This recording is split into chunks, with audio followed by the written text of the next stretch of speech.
Hello, here I am. How's everything? How's everybody doing? How's everybody doing? Somebody's like, start the damn live before I piss myself. It started. It started. We're here. We're here. People talking about the wait for overanalyzing House of the Dragon. I do have another one pretty much done. I just need to record it. I've been focusing a lot on some other stuff, including like finishing touches of my book and the fanfic and things like that. So I've been kind of focusing on writing the past couple of weeks, but I should have a new overanalyzing pretty soon. So I know people want to, considering it's going to be like 150 parts, if not more. They want to get through everything. But I'm pretty close to the end of the Rogue Prince. Um, I think I'd be done with the Rogue Prince in only like two or three more parts, which is pretty insane. I never thought I'd actually even get there. Only one intro. What the fuck? In secret, there was a bunch. I just they I had I was turning them off while the other thing is coming out. When's Preston's book coming out? I need to figure out a few things with regards to like publishing, self-publishing, things like that. The latter half needs to be edited, but I don't know. It'll be out. It'll be out within a year. I definitely want to have everything ready to go before um, the season two of House of the Dragon. Um, well, you voiced the audiobook yourself. I've actually recorded in order. So one of the things that actually helps me write, like helps me just do final touches, is that like because your brain kind of starts reading the same things over and over again, and then your brain kind of glosses over stuff.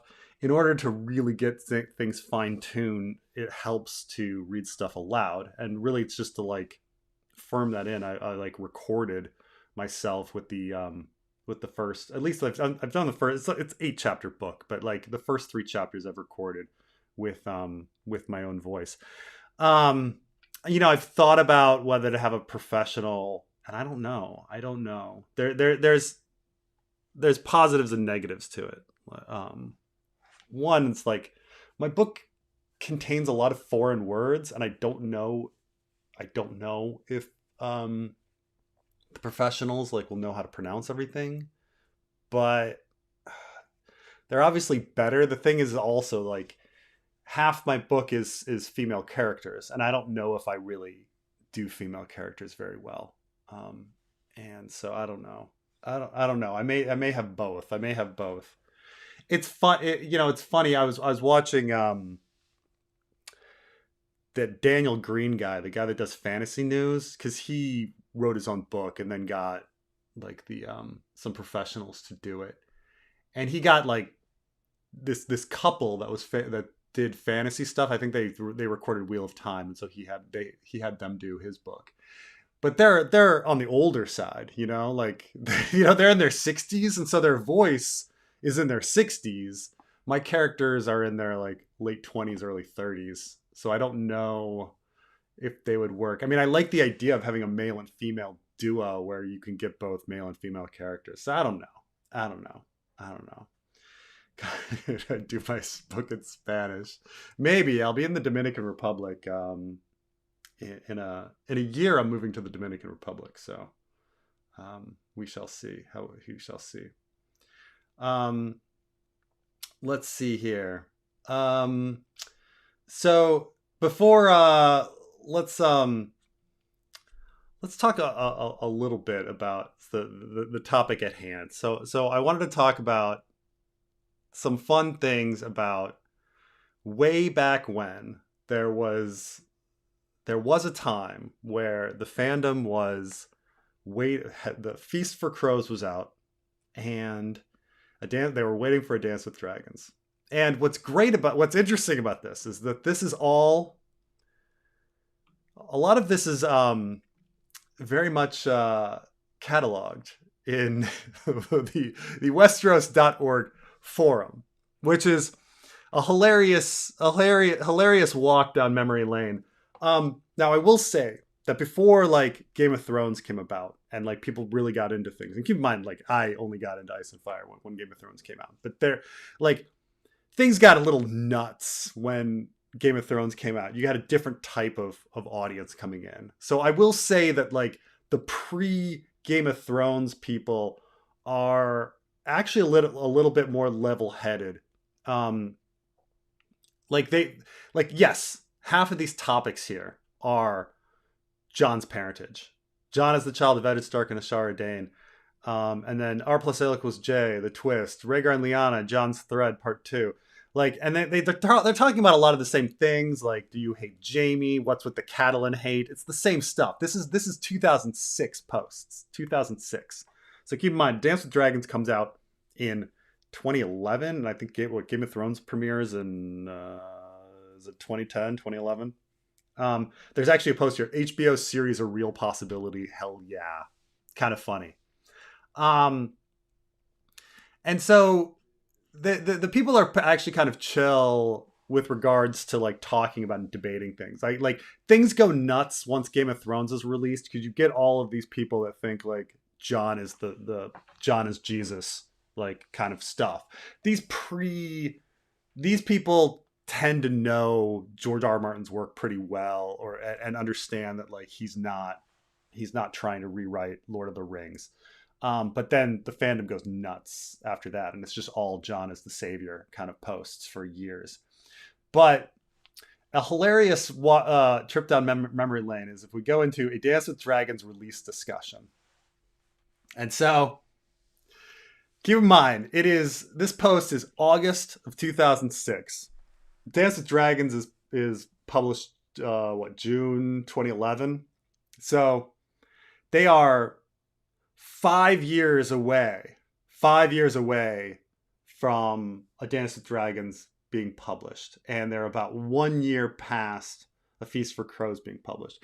And now, A Feast for Crows, at the end, George R. R. Martin writes, I'm going to release A Dance with Dragons in a year. Like, he writes that in there. So all of these people are thinking like, oh my gosh, like a year has gone by.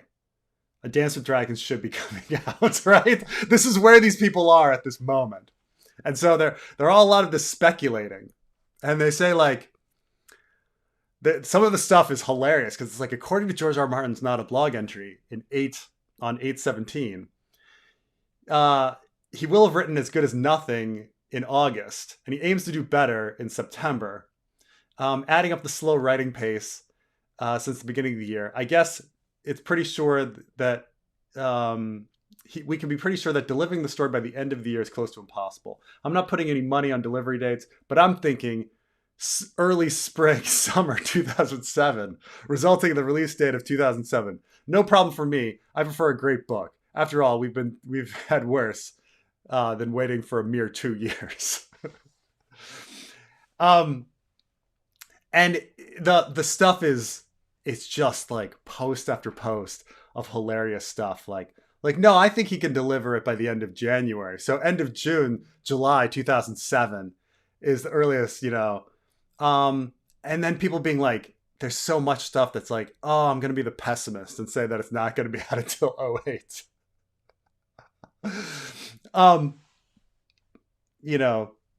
And then people coming back against my heart says spring 2008. In some ways, it's too bad for impatient fans. George was having to write to pay the rent. My guess is he has a lot more focused on and was going to start writing a lot more quickly. And then there's a lot of people that like attack that, saying like, why do you think it's going to take so long? None of the other books have taken so long. Like there's every reason to believe that it's going to be out in 2007. Like, why are you being a naysayer?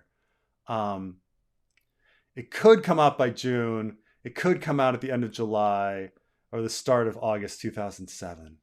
Yeah, I agree with anywhere between March 2007 and July 2007. Like, every single post is this positive, like, oh, yeah, no, 2007, come on. why are we being so negative?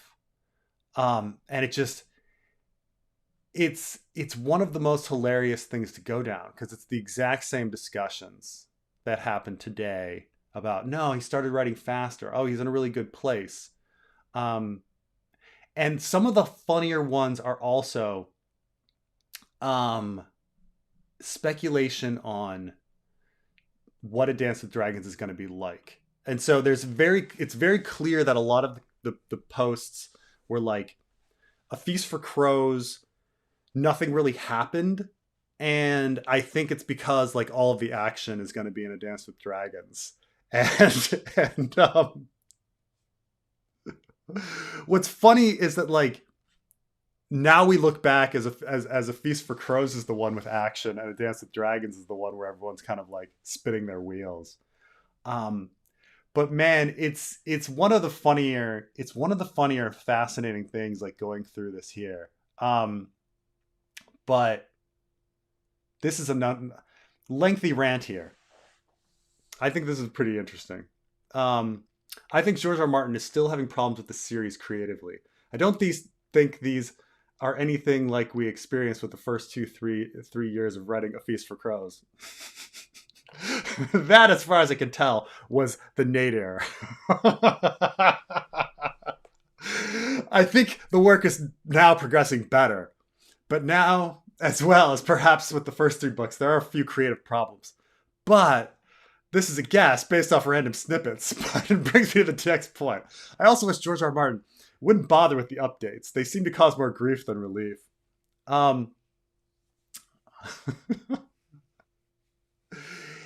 This is hilarious. This is very prophetic. If A Dance with Dragons doesn't arrive for another 5 years, but I get 8 George R. R. Martin written novels, novellas, or short stories in that time, and they don't have to be Duncan in, I'm perfectly happy. Frankly, it's amazing. It's a fascinating thing. It's fascinating to go through all of this. But it's like, I wish I could find like every single point that like before I went on here and just thought it was hilarious. Like I wish I could have like saved every single point, like post. Maybe I should like sometime with Carmine sit down with like my favorite posts from 2006, 2007 about people's thoughts on Dance with Dragons, because some of this is just it's absolute gold. It's absolute gold. To see where people were, because nothing's really changed. Like nothing. Because like sometimes we go back to 2011, we say, oh, that's where the problem started, and people forget that like no, like this was an issue. This is an issue like with Feast. Like it goes back. The issue that we're at like goes back, 21, 22 years, not a mere 12.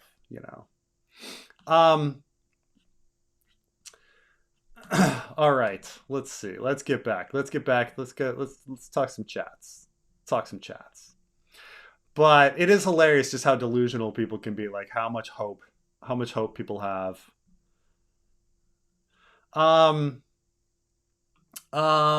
Like you, I have my criticisms of the anti-woke movement. For some of them, it's not about ideology, but aesthetics. The women in the new Street Fighter game are sexualized, so non-binary character existing is fine with them.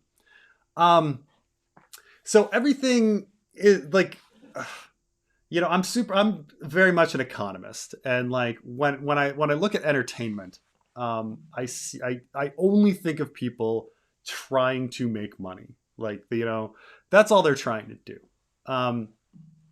And so there are a lot of things, there are a lot of woke ideals that do not translate to woke ideals, left-wing ideals. There are a lot of left-wing ideals, like truly left-wing ideals, that do not translate well to entertainment. You just do not see them very much, You don't see very much of, poverty, being shown in entertainment. You don't see, the you don't see women dealing with reproductive rights very much in entertainment. It happens every once in a while, but not very often. Like, when it happens, I remember it. Like, it's really weird that there's a scene in Veep where Anna Shlumsky's character, Anna Shlumsky is my girl. I actually went to college with her, but Anna Shlumsky gets pregnant, and she's wondering if she should have an abortion or have it because she's beginning to get old. And so she talks to the father, and he's like, yeah, well, whatever you want, like, I can Venmo you my half of the abortion. Okay, see you later. And he was like, she's just like, okay, I'm totally not having his kid. Like to be like, I'll just Venmo you my half of the abortion money. Like, so she gets the abortion, and it's very, very rare. Now when it comes to like things like diversity, which I think diversity is very good, but in entertainment, but at the same time, it's there only because they're thinking like, oh, if I put a black person in, I get more viewers. If I put an Asian person in, I get more viewers. If I slap on like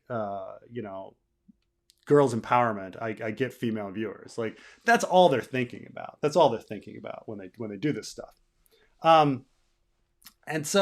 Which, if there's good writing, or like, it doesn't matter. I finally got around to seeing Barbie this weekend. Barbie was a really good movie. It was really, really good movie. $1 billion, and so one of the most profitable movies of all time. So it's very clear that this like go woke, go broke idea like doesn't work either. And it's a good movie, not perfect. I think there's too many plot lines going on. I think Will Ferrell's character could have been cut completely, and it would have been made a better movie. Like, what were the board members doing in that movie? But and there's a trans character in Barbie too. But when people sexualize stuff like sex, violence, like all of these things, you just have to ask, like, does this make people want to watch it? And if it does, like, then they're doing it. If it makes people not want to watch it, they're not going to do it. But that kind of comes to the base of it. I don't really like worry about complaining one way or the other. Like, entertainment is going to be how entertainment is going to be based on what people are like, what sells to people. There's no conspiracy. It's just all money. It's just, that's the bottom line. There's nothing else to it. No one's pushing any agenda except like making money. Hello. How goes it? You have the echo thing turned on? Yeah. It should be on. I didn't Yeah, I yeah. didn't I didn't I wasn't planning on coming on this early. But And real it's the quick, Barbie discussion, and you saw Barbie, and I saw Barbie, and we can all talk about Barbie. well, two things. Number one, was I when I told you about the ending to Barbie and how that would piss off Shapiro, was I right? Like, did Oh you yeah. Of like? course. Yeah, of course. Yeah. Of course. Real quick, I'm here because Sam has a thing. He brought up a thing I wanted to do with you. I told you about it the other day. I'll Yeah. go into it. I'm sorry. Mhm. Finish your thought. I'm sorry. Oh, that's it. I was just now we can talk about Barbie a little more. Now that Did we're you both on the agree? same page. Did you agree with me when I said like if you liked Legally Blonde, you would like this? Like, 'cause it has like the same energy, you know? It does. Legally Blonde is a tighter story.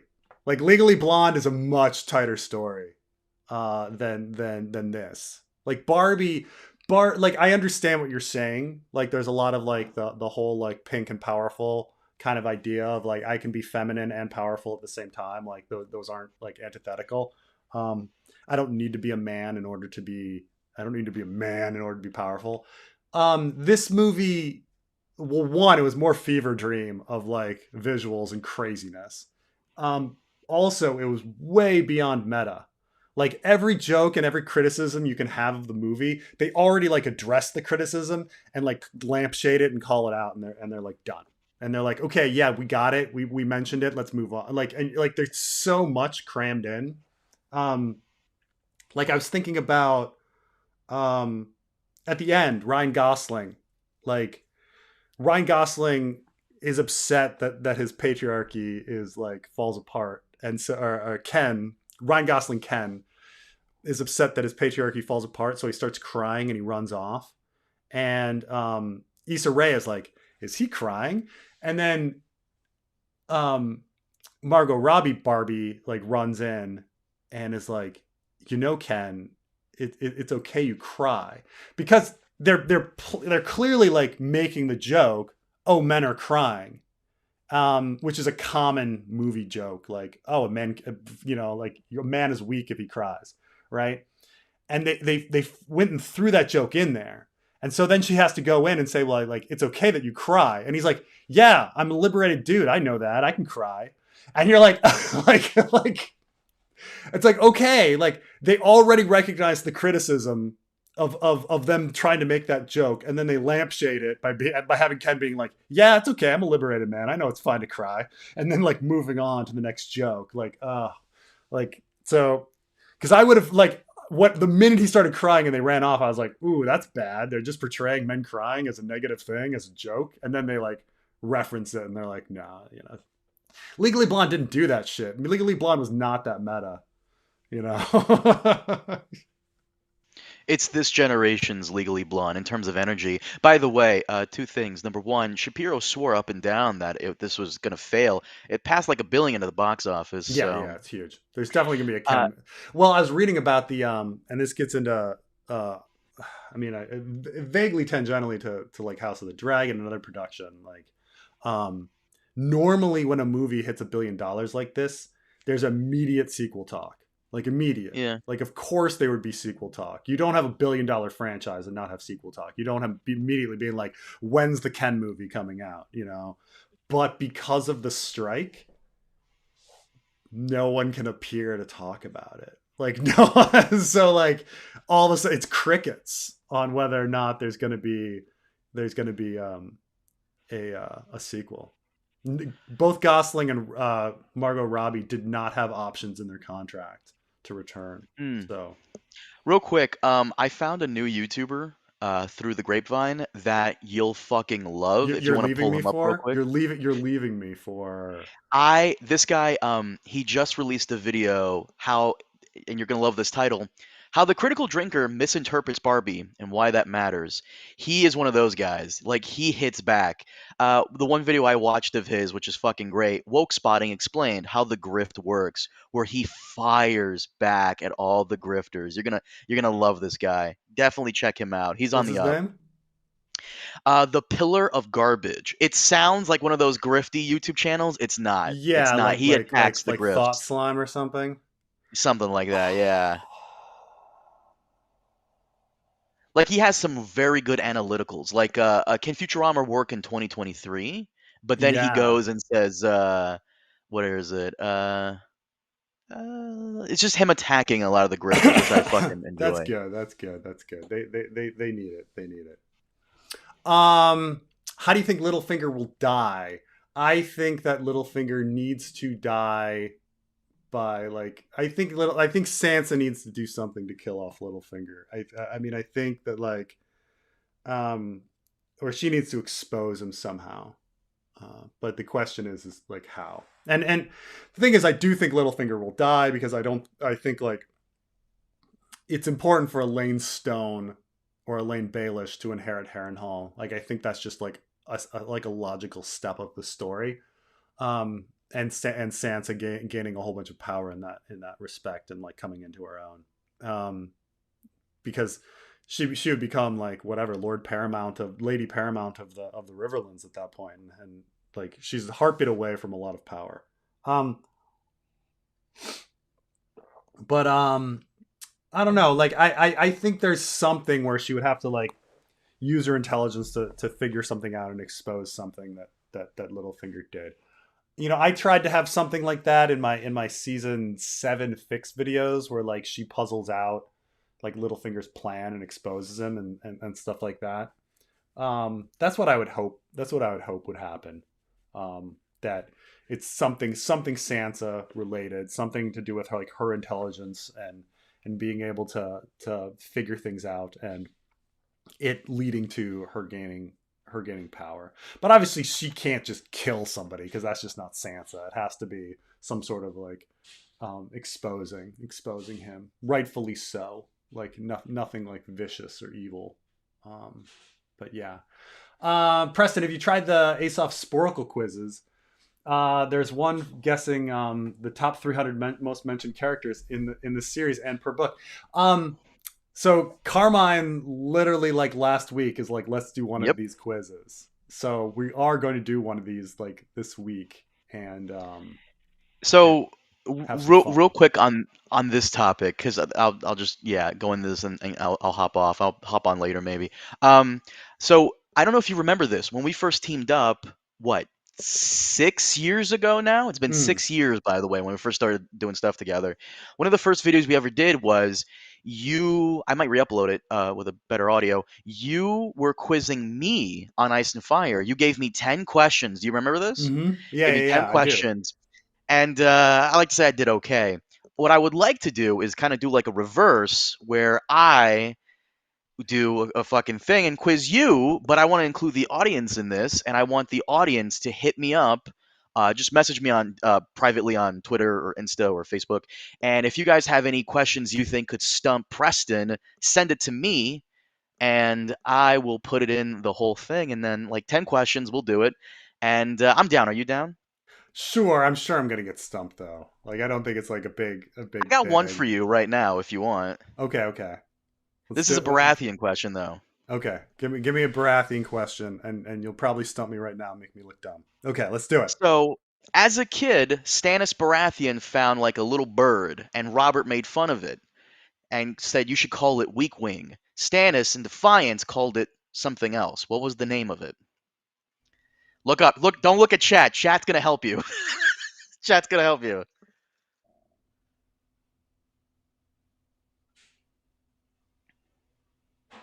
You got me. I know. I have no idea. Proudwing. Proudwing. Mm-hmm. That see right there. That's a random story that I've completely blanked. Like, well, one of the things is like I think that's a tough one because like it's a random little event, but it has no like political importance or bearing on the entire story. And so Mm-hmm. like you don't go back to it. It's not like you're. It's like like bringing up the Antler Men. Like the Antler Men like have like they're a really random nothing part of the story, but there is like a political like wave that affects other things in the story. Like Stannis naming something Proudwing, like that's the end of it. Like like that's it doesn't do anything else. Good point. But So if anyone has like any good questions, like just do not fucking email it to me, please. I will delete it. I just private message it to me on Facebook or Twitter. My shit's open. Go ahead, or fucking whatever. I would like to make it a whole game show. So yeah. yeah, yeah. No doubt, no doubt. And if there are things like that, I'm just going to be stumped the entire time. I Yeah, mean, remember I let's came not in make it like insanely difficult. you came in first in our guess the fake theory thing, and I came in like I think I was last or second to last. I love I love Glidus's whole much to everyone's surprise, Carmine came in first. Yeah, yeah, I know. But we're gonna do these things are fun, so we're gonna do them, um, and stuff like that. Um, what do European microstates exist? What the fuck is that, Dora? European microstates are mainly for tax evasion. Andorra exists as like a place to buy like tax-free cigarettes and things like that. It's if you've ever been to Andorra, it's nothing but like ski slopes and like duty-free shops. It's a pretty unimpressive place. I mean, it's a little pretty because it's in the Pyrenees. San Marino. San Marino is probably my favorite microstate, but I just went.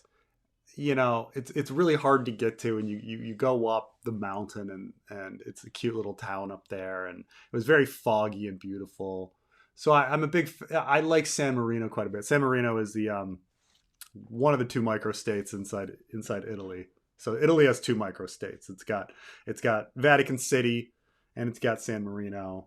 Vatican City obviously has its own reasons for existing. Andorra is just like, I'm sure there's historical reason why like neither France nor Spain has it, but today it's just a duty free like place. Liechtenstein, which is in between Switzerland and Austria, that one exists mainly for like income tax evasions. Um, Having been to Liechtenstein, there's just nothing to see in Liechtenstein, and the only people you run into at the hostel are country counters, and like all the brochures about things to see are things in Austria or Switzerland. Um, I guess there's the most to see in Vatican City. I'm trying to think like other like microstates that. Um, I mean, there's other ones like there's Brunei, which I think there's some royal reasons for that. You could claim Bahrain and Qatar, and Kuwait, oil family reasons and things like that.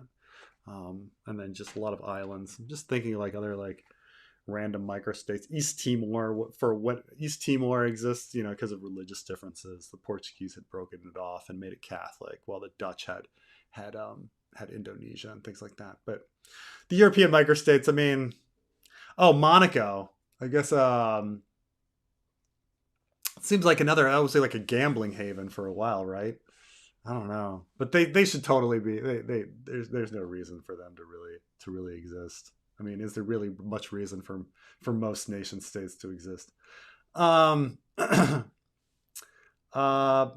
Corlys Velaryon looks badass in House of the Dragon. Do you think his mom was Summer Islander? Oh man, it's too bad. Too bad Carmine's gone. I'm right. I'm here. Oh, you're I'm still listening in the here? back and doing other stuff. I'm doing other stuff. She's not a Summer Islander. Like, he made it No, I very mean clear. it's fine if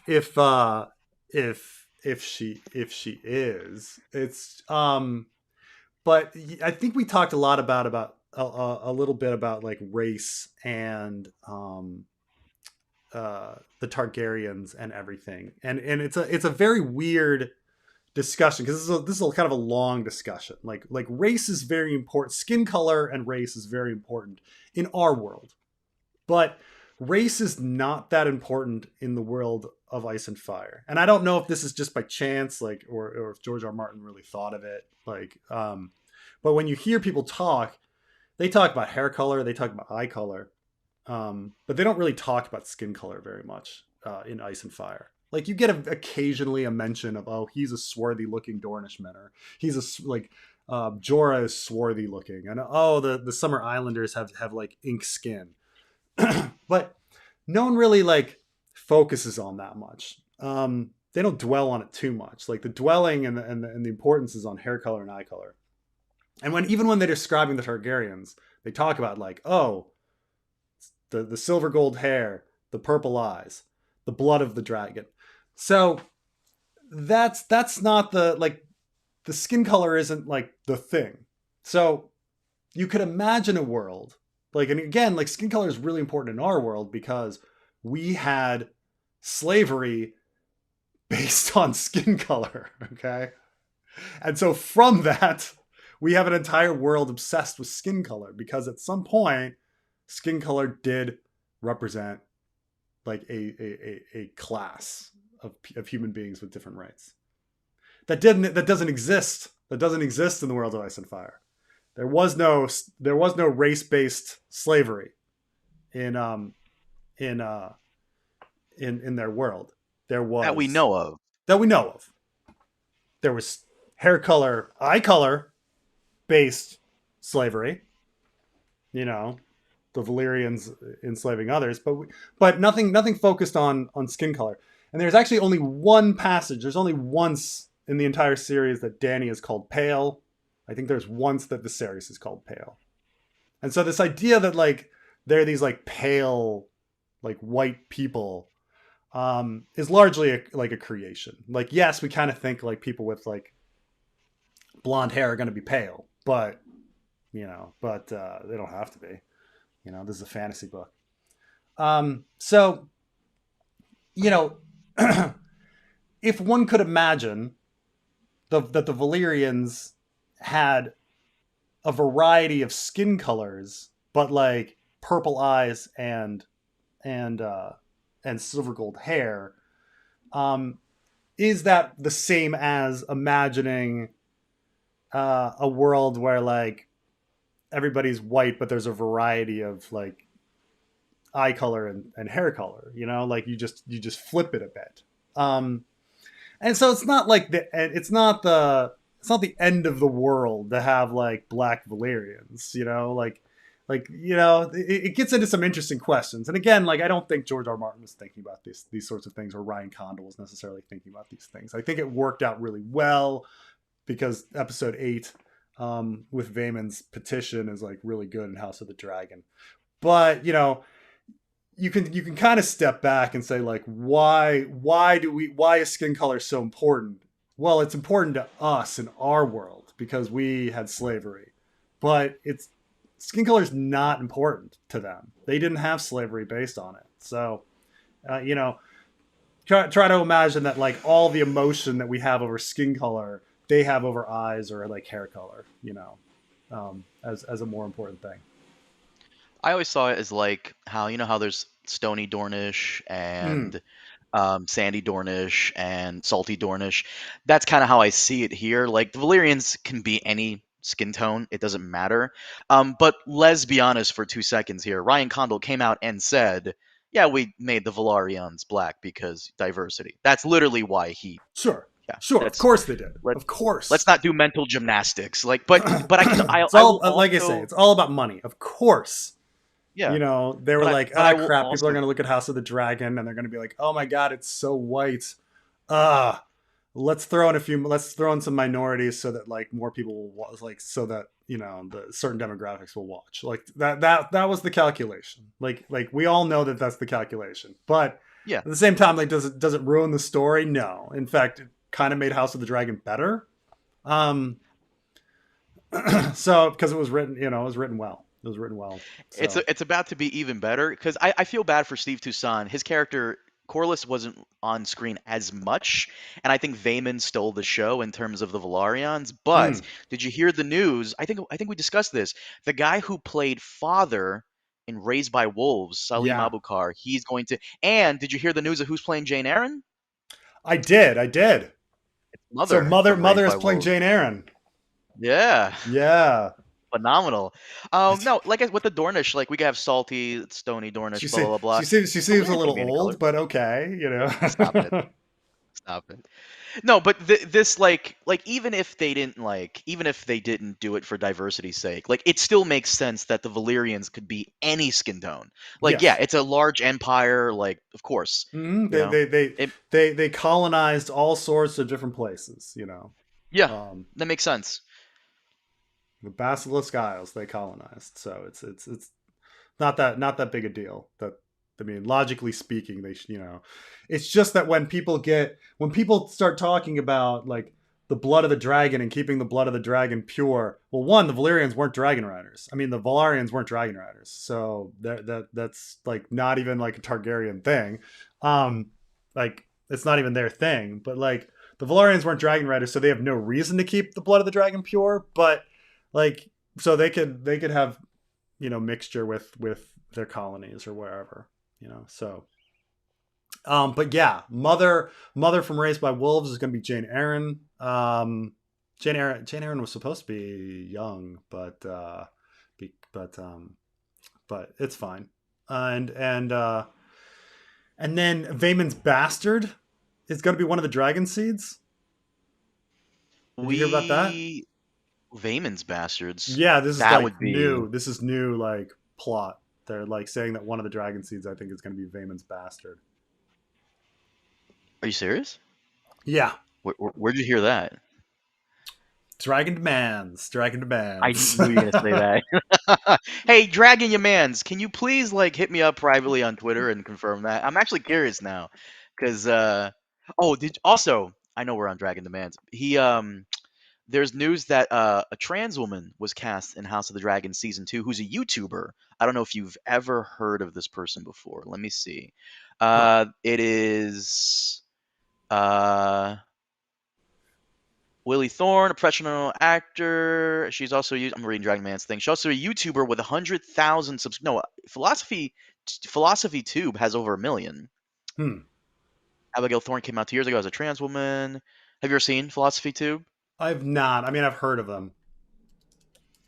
Let me see. Yeah, so if you go Philosophy Tube Live, it's 100,000 subscribers, Oh, okay. but her main channel is Philosophy Tube with 1.4 million. So Gotcha. I wonder who they could be playing. Oh, look, she just yeah, she teams up with Legal Eagle and stuff like that. Mm, There's a few. your There's a boy few. Legal. I mean, I guess there's a lot of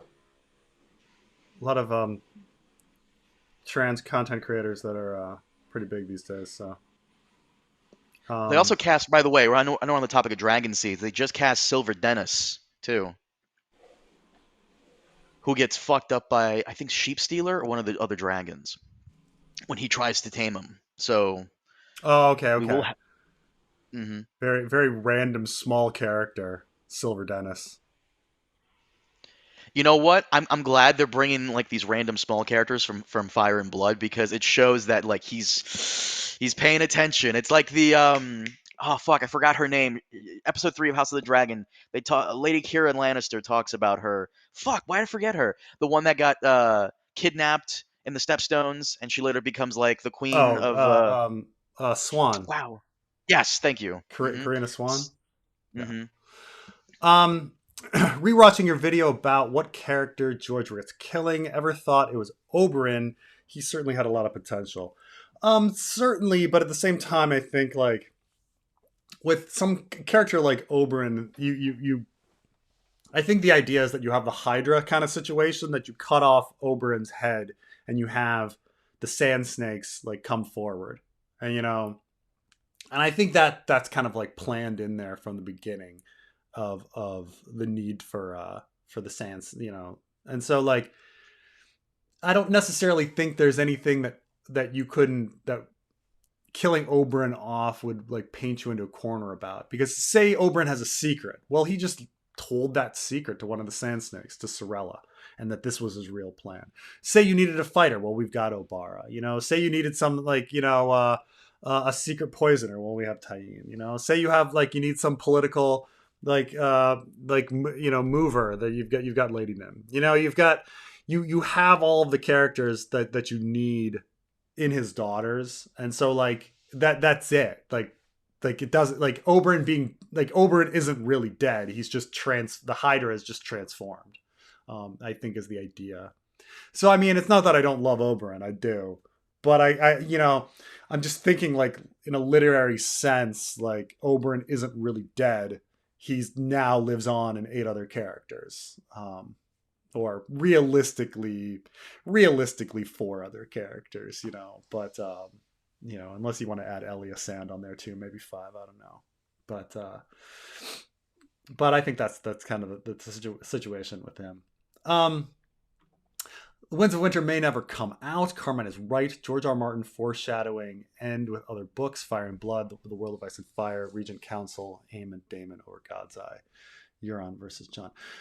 This is this idea that okay, since and we have this a lot with like TV shows where they're not sure if they're going to get another season, so they end kind of on a soft resolution, and you're like, well, if this happens to be the end of the show, it's good enough,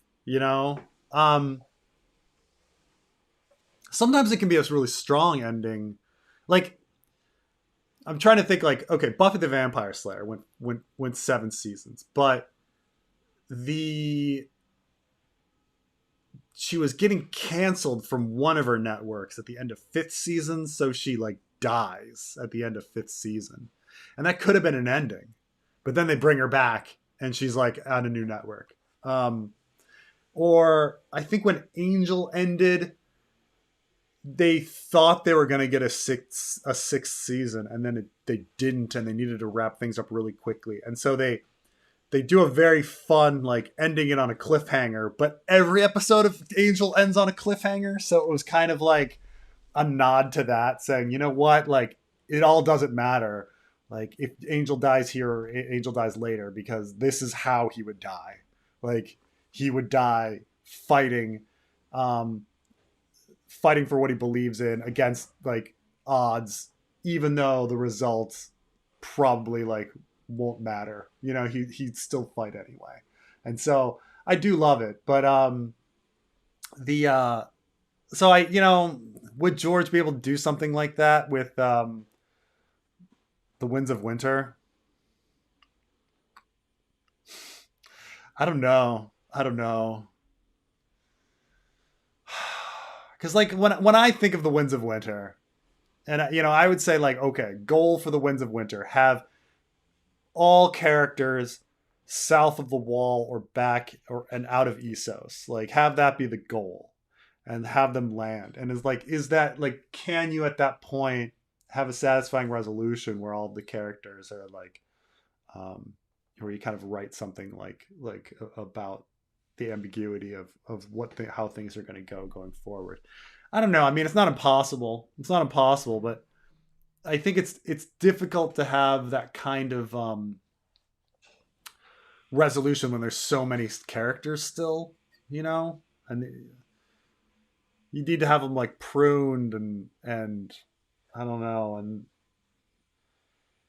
because at this point you're still dealing with so many points of view that even if you're going to try to like close them all out and have some sort of like resolution where you kind of say, well, we're going to leave this things now, you're still talking like a dozen chapters of like closure. So I don't know. You have to kill a lot of people. I just think like the complete like the length that it would take to have all of the closure would be a third of the book, you know, a quarter of the book. And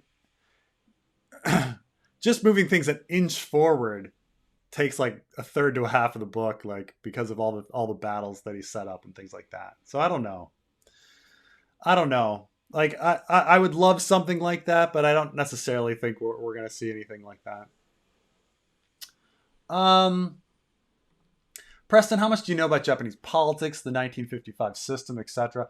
Not very much. I know that the Japanese are known for being incredibly bureaucratic and not much being able to get done.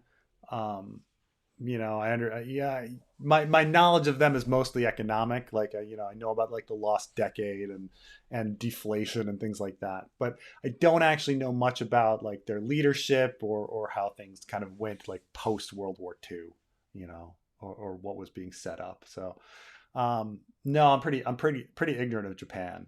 I know a lot about China. Know a lot about China and Taiwan.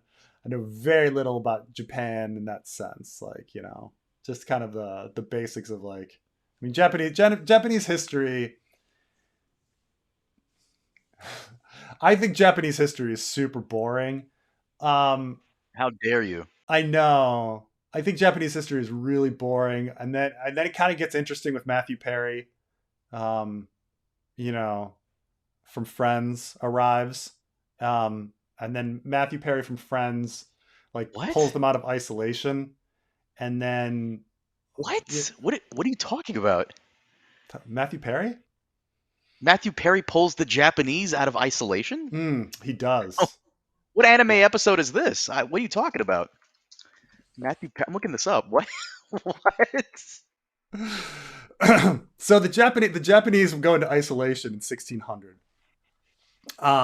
And mainly because they were sick of like foreign influence, specifically Christian proselytizers. They felt that the Christian organizations were being kind of anti-government, so they go into isolation, and you can basically only the foreigners can go through Nagasaki to trade, and they're in isolation all the way up until just like the 1860s. I'm trying to think. Don't know the actual year. 1853. 1853. Oh, you're doing a thing. It's Commodore Matthew Perry. Stop it. Like, I thought you meant the actual act. Stop it. No, I mean, he's a time traveler. It's like Anne Hathaway. We talked about time traveler Anne Hathaway. Oh, we have not talked about time traveler. Right? So Matthew Perry from Friends time travels back to and like joins the United States Navy, you know, and he then roll because the Japanese were in isolation, like they really screwed themselves when it came to like economics and like trade and military like abilities and things like this. And so like they were they were just living in the past. It was such a bad move. And so Matthew Perry literally with like a handful of ships comes in and like it's just like, nope, you're out of isolation, we're gonna force you to trade, you know, and they can't do anything. They're like, oh god. um and so then the Japanese like rapidly start developing. They align with the Allies during World War One very briefly. They had a British kind of alliance, and then they start then like they're um, then they start dealing with some issues with regards to oil and expansion and imperialism into China and Southeast Asia, and the coming hitting heads with the United States, you know, which leads to, you know, World War Two. Um, but I don't know. Like after that, it just kind of becomes boring again. So I kind of say like Matthew Perry from Friends to World War II is like fascinating period for Japan for me, and then everything else like everything before that and everything after that is just boring as hell, like historically, you know. So I find Really, Chinese the history feudal much. warring area, feudal warring era of Japan with Nobunaga and that's no. A bunch of dudes. It's a bunch of dudes with like very similar sounding names, like fighting each other forever, And then they forever. invade Korea, which was terrible because they wanted to go into China. No, no. Well, they invade Korea. They invade Korea after, like they take Korea from like after the Sino-Japanese War in like 1895. Like I say, that's post time traveler Matthew Perry. But I mean, there might be some other moments where they went into Korea, I'm sure. But like, you know, I think like the Sino, like I think the Japanese-Russian War is super fascinating. I think the Sino-Japanese War is super fascinating. Like all that stuff, you know, like I say, in the time traveler Matthew like Perry to nuclear bomb situation. Because what happens is like the time machine, like the Allies had to destroy the time machine. So like once you have Matthew Perry come in, everything gets interesting, and then the time machine is destroyed in 1945 at Hiroshima. The two time machines at Hiroshima and Nagasaki. Yeah. So, um, do you think do you think the others will have a single leader or a chosen champion? New Knights King theories have been popular lately in the fandom. That's interesting. Carmine's just like frustrated. Bro, I have no. I was like, what the fuck are you talking about, Matthew Perry? Is this a movie? What's happening? um, I don't know. Like, unless the show influences George, I think George was totally into hive minds. Like, I think like the others were hive minded, and so I don't like the idea of a single leader. Um, you know, I mean, I guess in a sense, like in a video game boss battle sense, where you can just like defeat the boss and everybody else like stops fighting, and you win kind of situation, like makes it cleaner and easier. But it just doesn't seem like very George to have like a single leader when he's so into hive minds. Um, but yeah, I mean, I get the whole like Night King thing and people like, but I thought that was all like parallels with Stannis becoming the new Night King at the Night Fort and stuff like that. So, that's the thing is like, are we talking about Night King like the head of the Night's Watch guy, or Night's King like the leader of the others? I don't think the others need a leader. I think, you know, they've got some you know, you've got a hive mind system. You know, do the children of the forest need a leader? I don't know. It goes against like George's ideas of like complexity of political situations. And I mean, in Lord of the Rings, it was all like so easy. They kill Sauron, and Yeah, Sauron and a few orcs are still around after that, but like not much. For the most part, like everybody just flees and it's done. You just kill one dude and it's all over. Just like in every other war, you just kill one dude and everything's fine. Like remember how World War II just ended when Hitler died? Like oh, but no, I think it's both. I mean, I'm pretty invested in the idea that the others are hive-minded because they act pretty hive-minded at the Fist of the First Men. Um, they seem to know. They seem to work in a coordinated fashion. Milton Friedman is the greatest economist ever. I mean, Adam Smith is probably the greatest economist ever. What's great about Adam Smith as well is that he had such a beautiful, simple way of writing, and that he's very accessible. And his writing is very interesting, and he's very nuanced. Adam Smith is, I think, by far the greatest economist ever. Also, he's not an extremist. Like Adam Smith is so very balanced. He's like, well, this is the idea. I mean, he's like a true two-hand economist thing. He's not like any sort of like to have schools named after you, schools of thought. You kind of have to take an extremist position. Like no one ever has like a school named after you based on like reasonable, balanced positions, blending different ideas. It's always like taking something to the extreme in order to have a thought named after you. And so, even Friedman has elements of that, and certainly Lucas, and so like Smith. And granted, it's a function of the time. You didn't need to be an extremist, but he was such a great writer and he was such a genius that no, I mean, I would just say Adam Smith is the greatest economist ever. Like that just goes without saying. What's wrong with Thought Slime? Thought Slime, he is an accelerationist.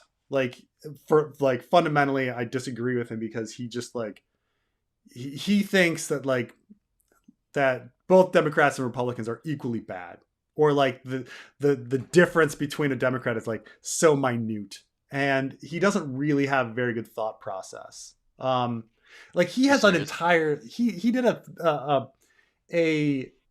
video in which he kind of said we don't need monetary payment to be an incentive for people to work. And he brought up the idea of Mario ROM hacks and how people are creating Mario ROM hacks for free.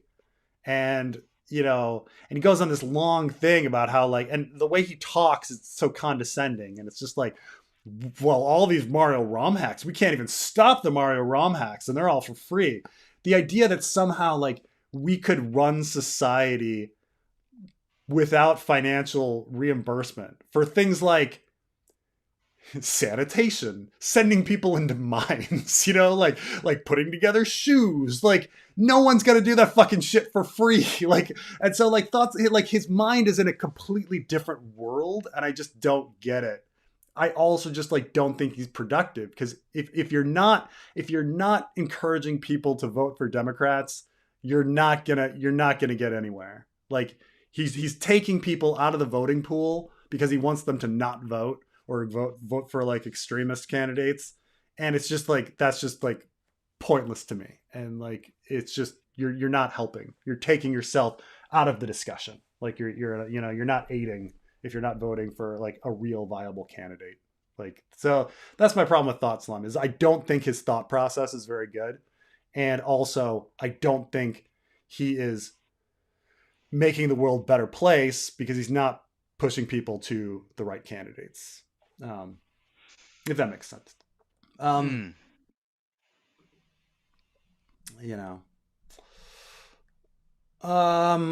Your idea of the Tyrells naming Jaime Regent and Absentia is beautiful. More so if it's contested by Cersei naming herself. Maybe she names Jenna Hand. So, we talked about, Carmine and Ty talked about this a little bit, our discussion of Jenna being regent, and I think some of that's on your channel, Carmine, and then the rest is on Patreon. But essentially, like the previous regent, which was Kevin, was named by Harry Swift and Pycelle. Them being like the only functioning small council, and keep in mind Harry Swift was like Hand at the time, and so with Harry Swift now Master of Coin and Mace Tyrell Hand and Pycelle dead, like who's making the decision to name regent? And the answer is probably it's gonna be again like Mace. It's gonna be like Harry Swift and Mace Tyrell. But you've and because I'm trying to think of like the other people. I mean, I suppose like Lady Nim could be in the mix, choosing somebody. And then God, who else is on the small council? Randall Tarley, but he's like busy, like there are people busy with war and stuff like that. It's gonna be a very fast decision. But so you essentially like need that decision made quickly. I don't know if Lady Nim is going to have an influence on it, but it does seem like in order to appease the Lannisters in some respect, and I think Harry Swift, even though he's dumb, would at least know that he'd want a Westernman as regent. And so I do think it's kind of funny.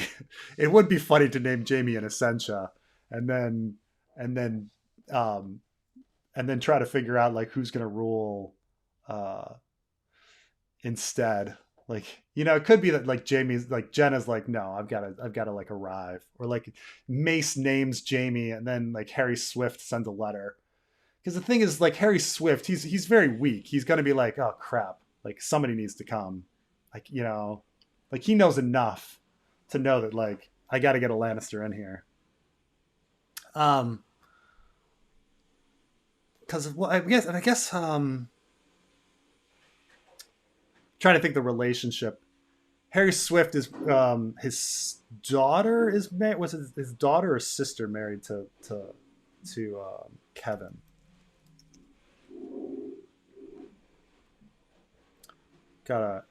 Kevin's married to a Swift. I'm trying to think. It's Dorna Swift, and Dorna Swift is he's Harry Swift's daughter. So you'd have to. But Kevin's sister, so it's like his sister-in-law. So I think maybe.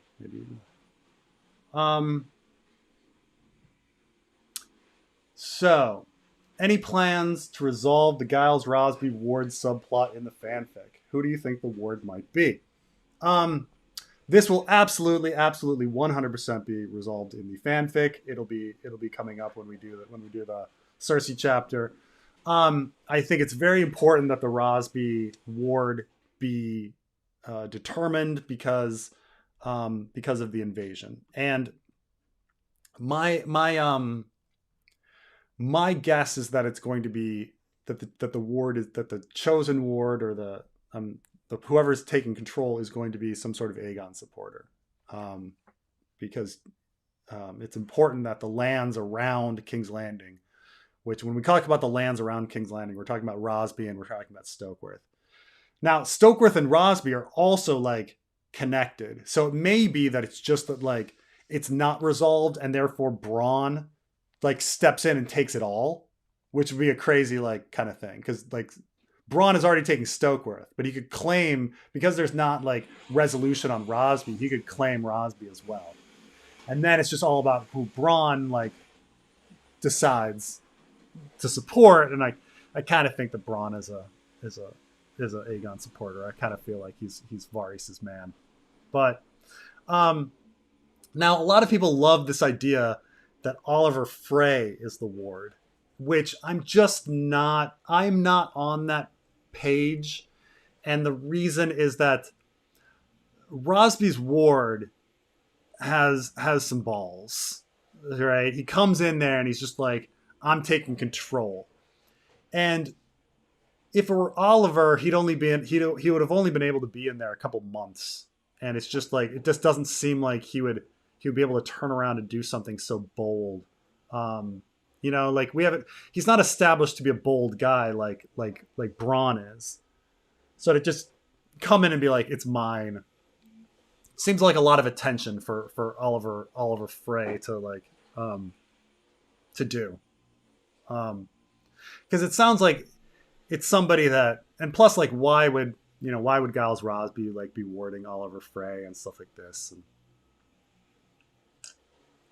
because he's a Rosby Frey, you know, like is there an explanation beyond that? Like, and why would this ward be able to like command around the castle? It sounds like it has to be somebody that's been like ruling the castle for a while and has like established his power there for a while. Plus, you know, like I think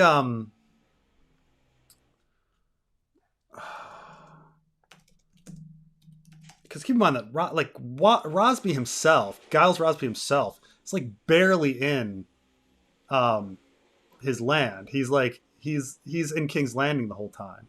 So this idea that this like ward would arrive, that Oliver Frey as a ward would arrive at a castle and just start ruling it, is a bit weird unless he has like a long history with Gyles. The ward of Gyles Rosby refuses Lady Stoke and her husband when they seek shelter at Rosby on their way to King's Landing. Felice believes the ward will try to claim Rosby when Gyles passes away, although she feels that Rosby should pass it instead to Balman. And then that's about all we hear, you know. So it's just like, it just seems really bold for some new arrival person who's a ward to take control of a castle like that. So that's why I'm not so into Oliver Frey. It seems like it should be somebody that's like been there for a while, you know, in order to establish that. So, you know, ideas on who it could be.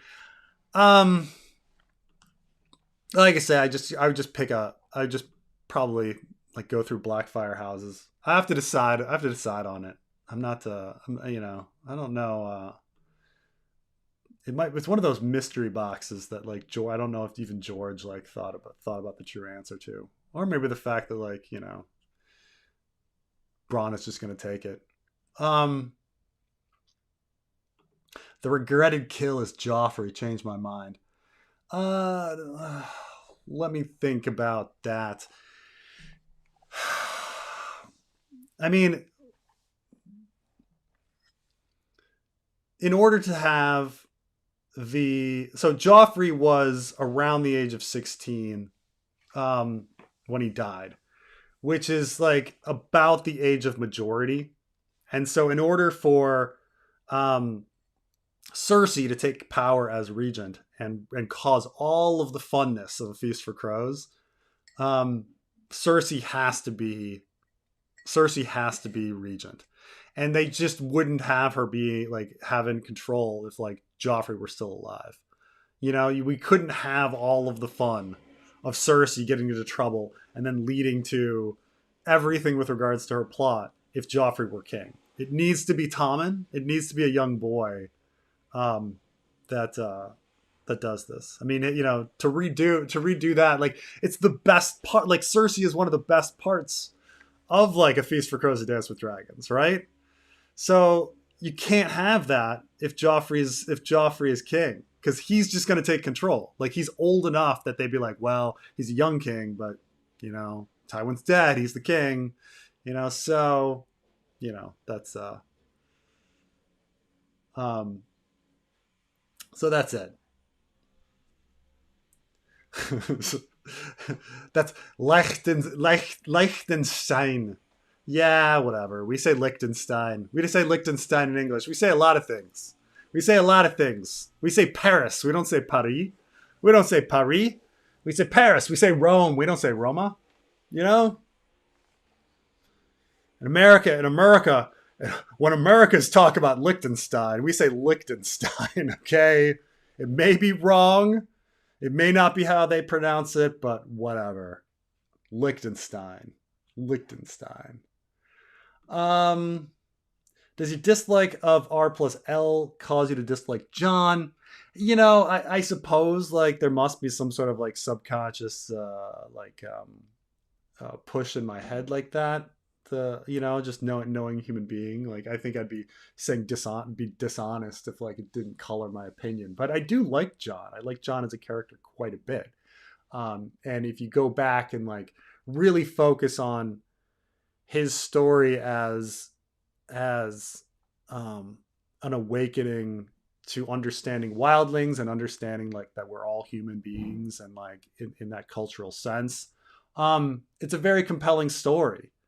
Like my interpretation, which I think is of like the blue rose, which is Egret's interpretation. As Egret tells him like Starks and wildlings are one, and begins to tell a story about Bale the Bard and the Blue Rose, and the Blue Rose representing like the fact that they're one. And so like Jon like begins to see wildlings as just like anybody else.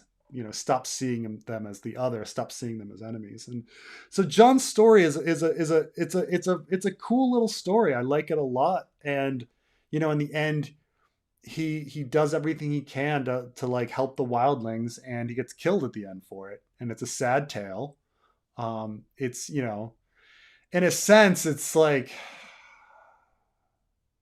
I mean, it sounds really fucking weird, but they're like, oh, Jon is the king. Well, he's more like Martin Luther King than he is like, he's more like the king of the wildlings. He's more that than he is. Like so many people read the Jon story and they're imagining him with a magical sword fighting the others, like sitting the Iron Throne, being Aragorn.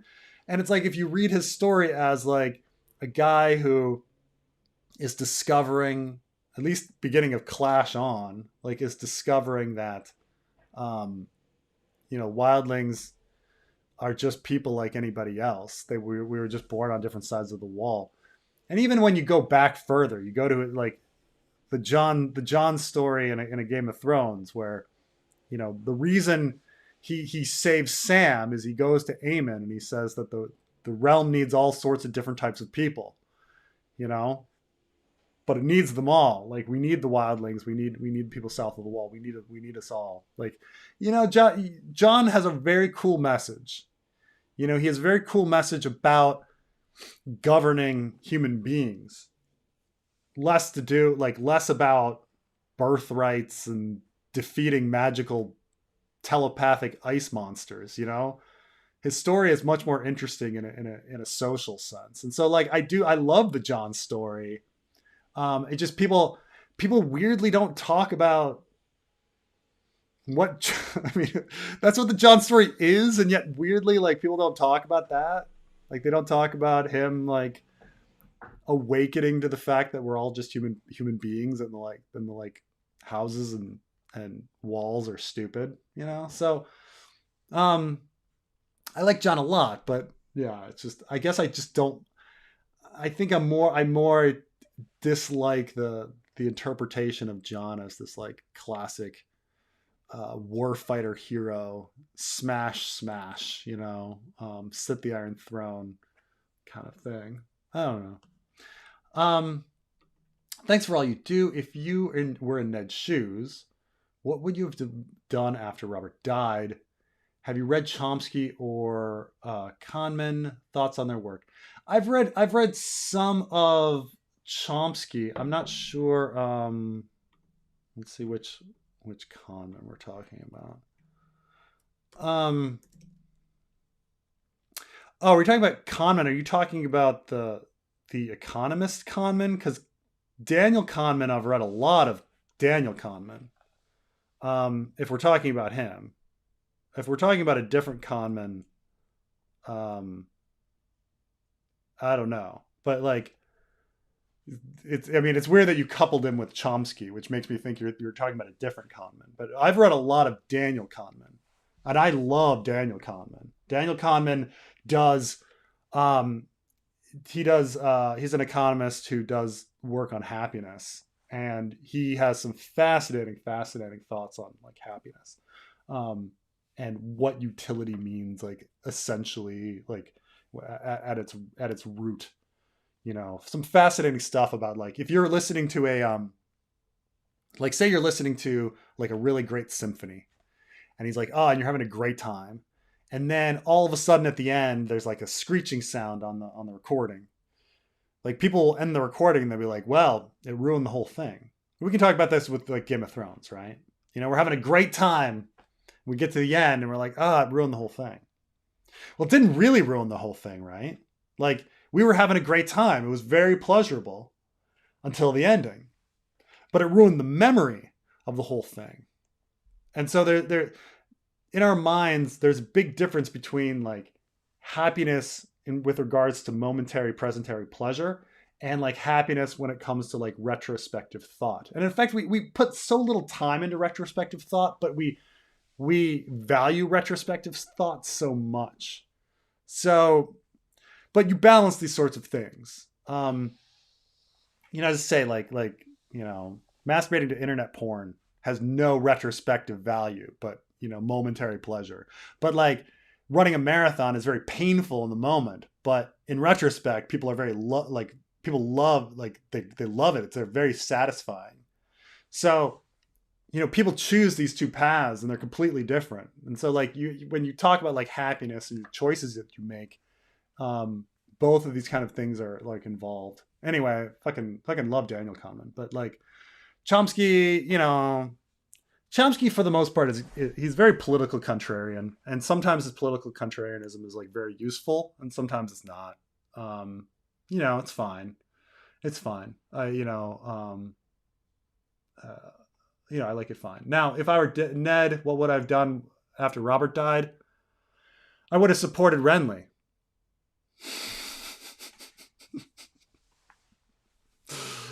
I would have supported Renly. Like Renly comes to him and is like, "We can do this and this and this." That's what I would have done.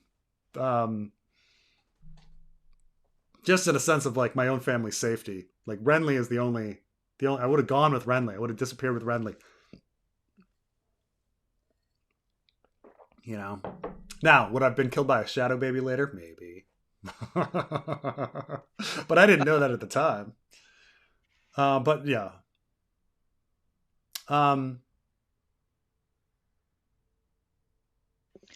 I just got back. Were you just talking about like what would you do if you were in Ned's position? Is that the whole? Yeah, at the end of Game of Thrones, yeah. Oh, dude, that's totally like a fucking awesome video we could do. Yeah, I know.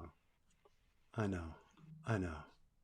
How, what would you do? Like choose your own adventure? Like what would you do if you were Ned? Honestly, that sounds fucking fun. Like, Okay. you got me onto who's the fucking guy? Man carrying things. Mm. Remember he did that one video where it's like kind of like the ending was like a choose your own adventure and you had to click the annotations on the screen to like go to which video you wanted. Oh no, I actually haven't seen that one. Oh, that one was great. It was great. That's a cool idea. Fuck. um, actually, that scene makes Valyria at is trading crossroads. Everyone. Um, actually, that makes Valyria at the trading crossroads where everyone would stop. As to our race and our world, who cares?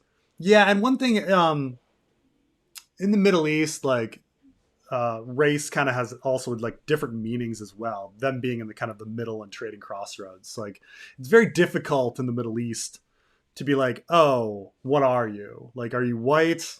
Are you brown? Like, is there a difference? Like, what is brown? Like, is a Saudi Arabian a white person or not?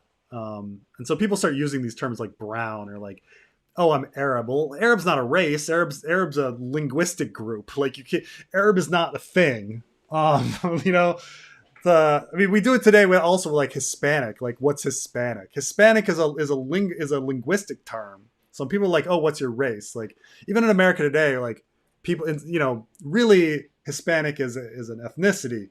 But when people say like, oh, America, it's got white people, black people, Hispanic people, you know, and you're like, well, there's black Hispanic and there's white Hispanic and there's Indian Hispanic. I mean, I say like indigenous Hispanic. And so like, Hispanic isn't really a race. And so like race starts breaking down when you get into these like mixed up Carmine areas, like Carmine, you're all mixed up. Here we go.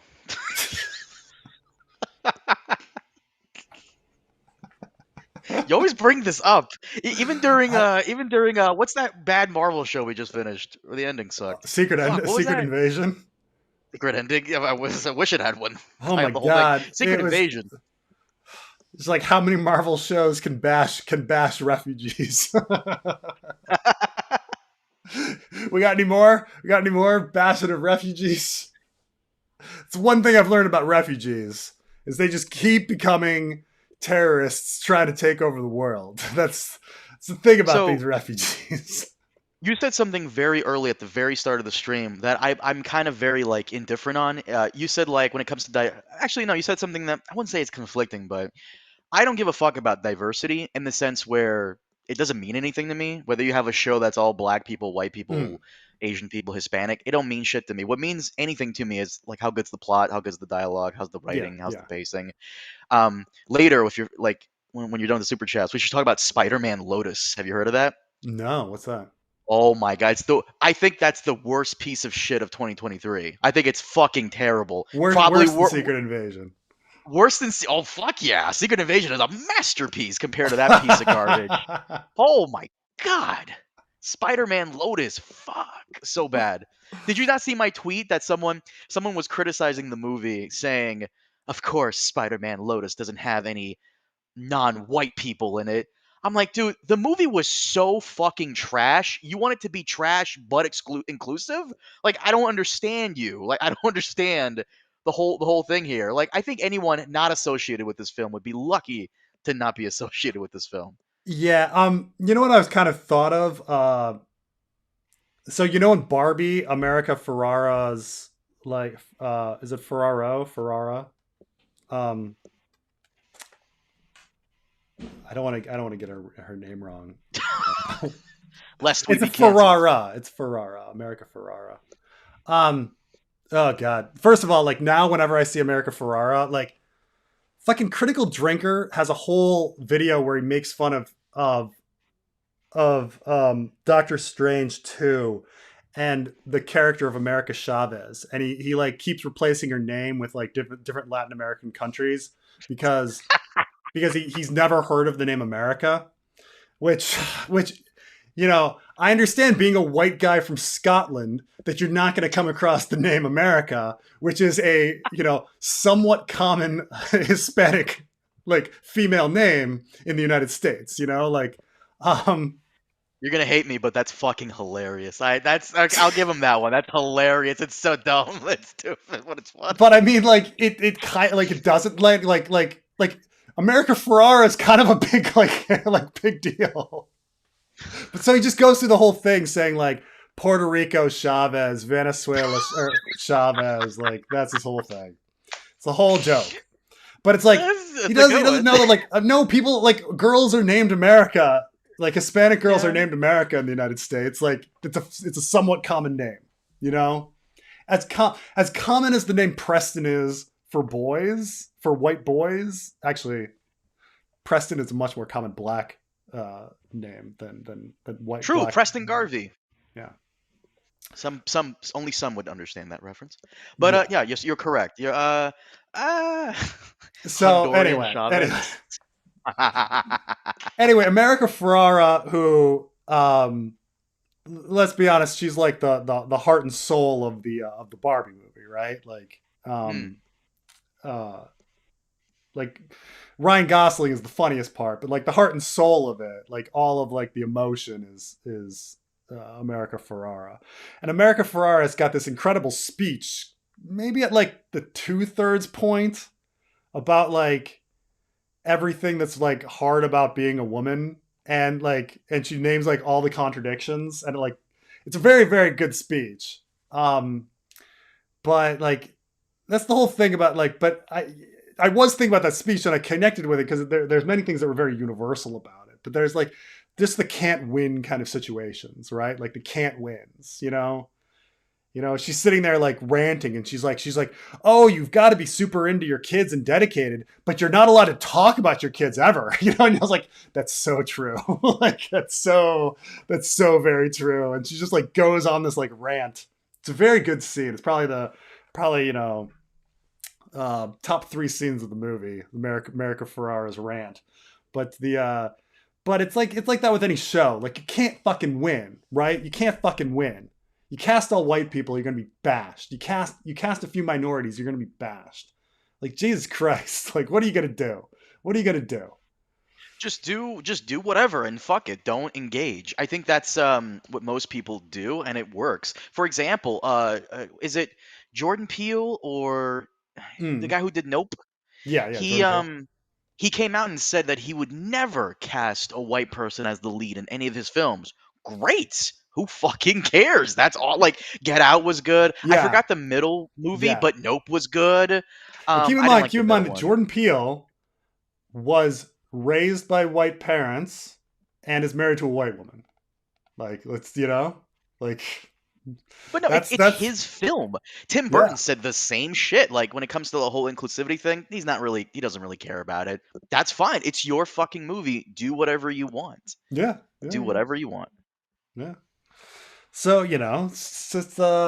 it's just the things that he thinks are interesting, you know. And keep in mind that like I think the reason that like Key and Peele had such appeal and such cross race appeal is the fact that both of them are half white, half black, and both were raised by white parents, and both. I don't know about Key's wife. I think she's white too. Yeah, she's white too. I think so. Keegan Michael Keel. Yeah, she is. Um, yeah.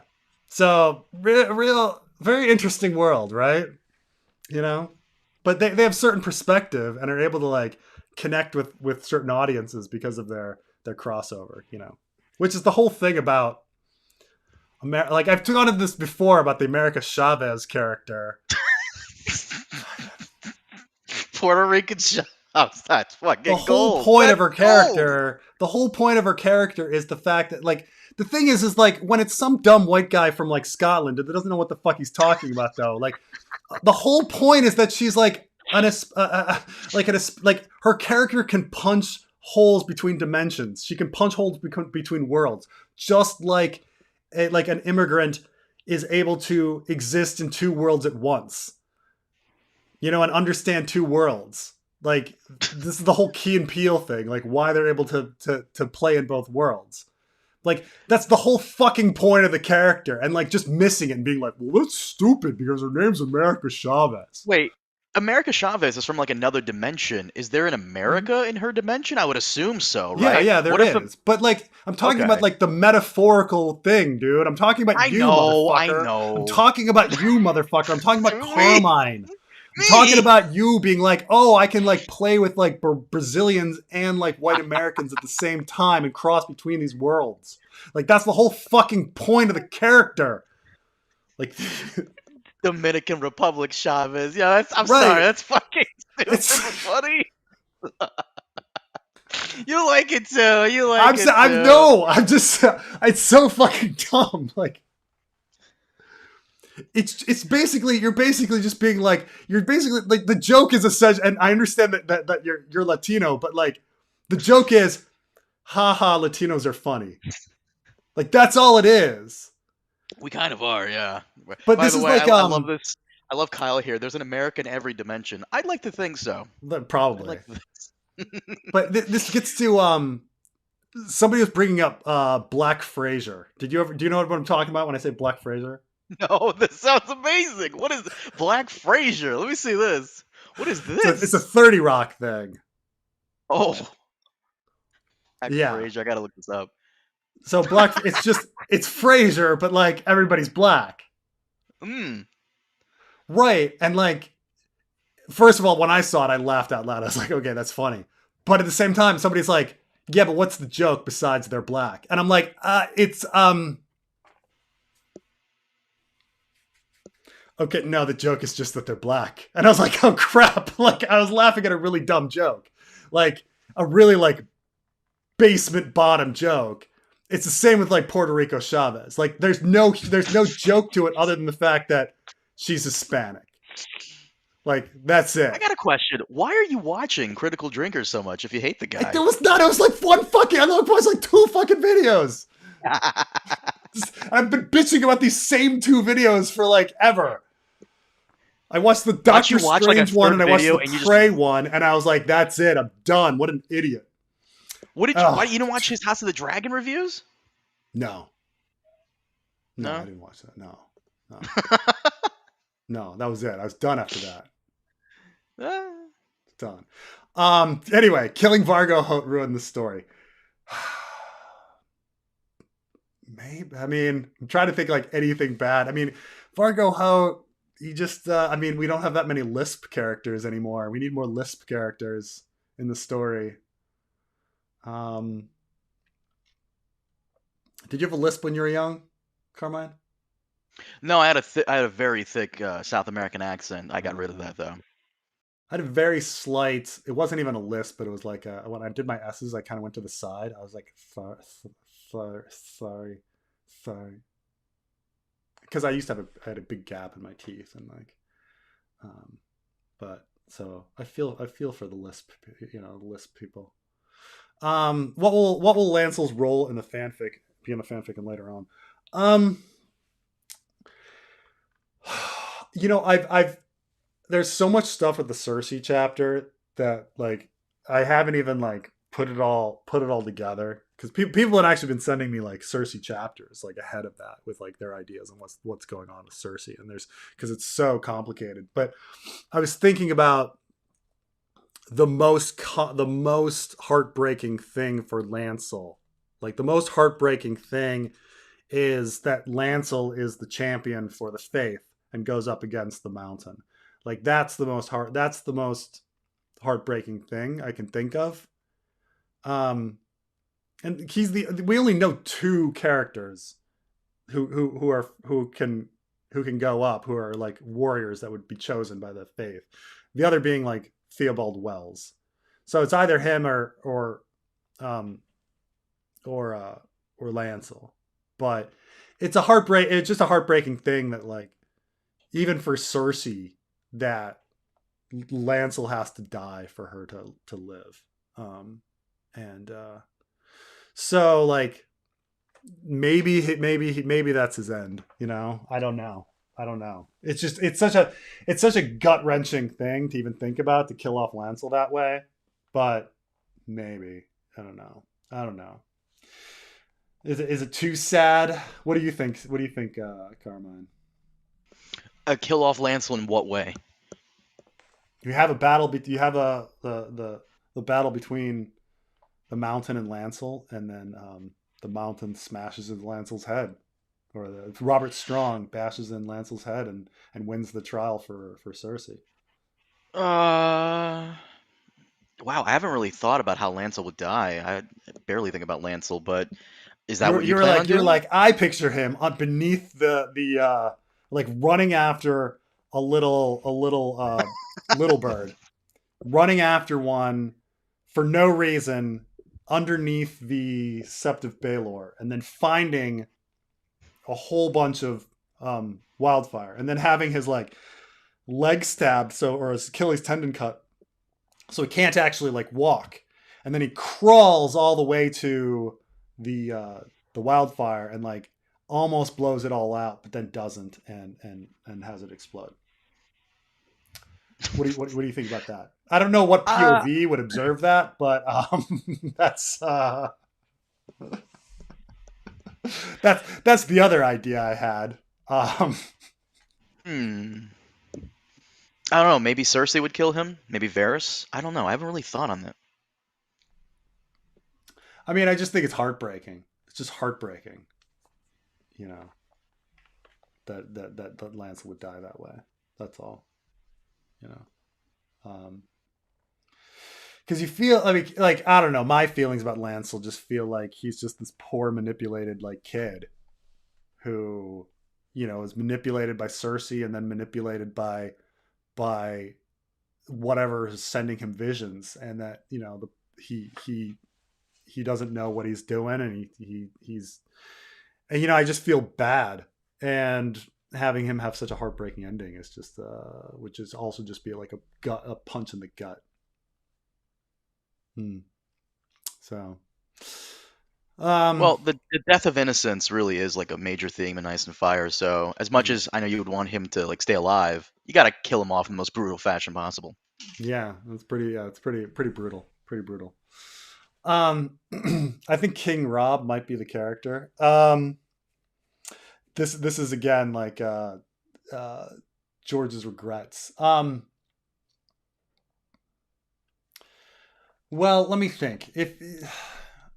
Would he regret the Red Wedding itself, like one of his most famous and beloved like events that like everybody's like, oh my god, the Red Wedding. Like he got so much cred for like such what a great thing. I know people say that he regrets not having a POV for Robb to get us even more invested in him before he freaking killed him. But I think it's just it's far too important that Robb dies. The Red Wedding is like it's just it just motivates all of our characters in so many ways. He loves Lady Stoneheart to death, and pushes Arya to become like darker. I don't know. Couldn't imagine him like. What after that? Robb goes into the north. Plus, that Robb needs to die for whatever the mystery of his will and Winterfell to be open so that Jon can possibly take it for Stannis and stuff like that. It's just way too important for Robb to be dead. So you're saying Oberyn is an immortal sand snake net? Yeah, kind of. I don't know if like in a sense, like his consciousness, even though it's not living on, it's doubled and cloned, and so it lives on in his daughters and stuff like this. And I think they've said it like many times in the book itself that that the sand snakes are just Oberyns with tits, But yeah. Have you read Lost Japan by Alex Kerr? I worked at Chiori 2007 to 2012. His thatched roof house he talks about in the book. I've not read Lost Japan. I'm trying to think like various Japanese books I've read. I've read Silence, which is great. Memoirs of a Geisha. I read a history book called Yamamoto Dynasty. But like say like I don't know what it is about the Japanese. They just I don't know. They don't interest me as much as they don't interest me as much as the Chinese. This is don't leave me hanging on time travel Anne Hathaway. We're way back here, Carmine. Did I have to explain to you time traveler Anne Hathaway? Yes, please. I would like to know this. Oh, before we were talking about Shakespeare, like was it what stream was I talking about Shakespeare? Shakespeare's wife was named Anne Hathaway, and so every time I was talking about Shakespeare's wife, I was saying like, oh well, anyway, time traveler Anne Hathaway, and everybody's like, what is he talking about? Time traveler Anne Hathaway. I was like, yeah. It turns out Anne Hathaway in real life goes by Annie. So like people that know her like actually call her Annie Hathaway. So like she's not really the time traveler unless Annie Hathaway was Shakespeare's wife. So we got into this about like how Michael Keaton was Michael Douglas and all that. Oh yeah. That was a podcast. Michael A. Fox. Mm-hmm.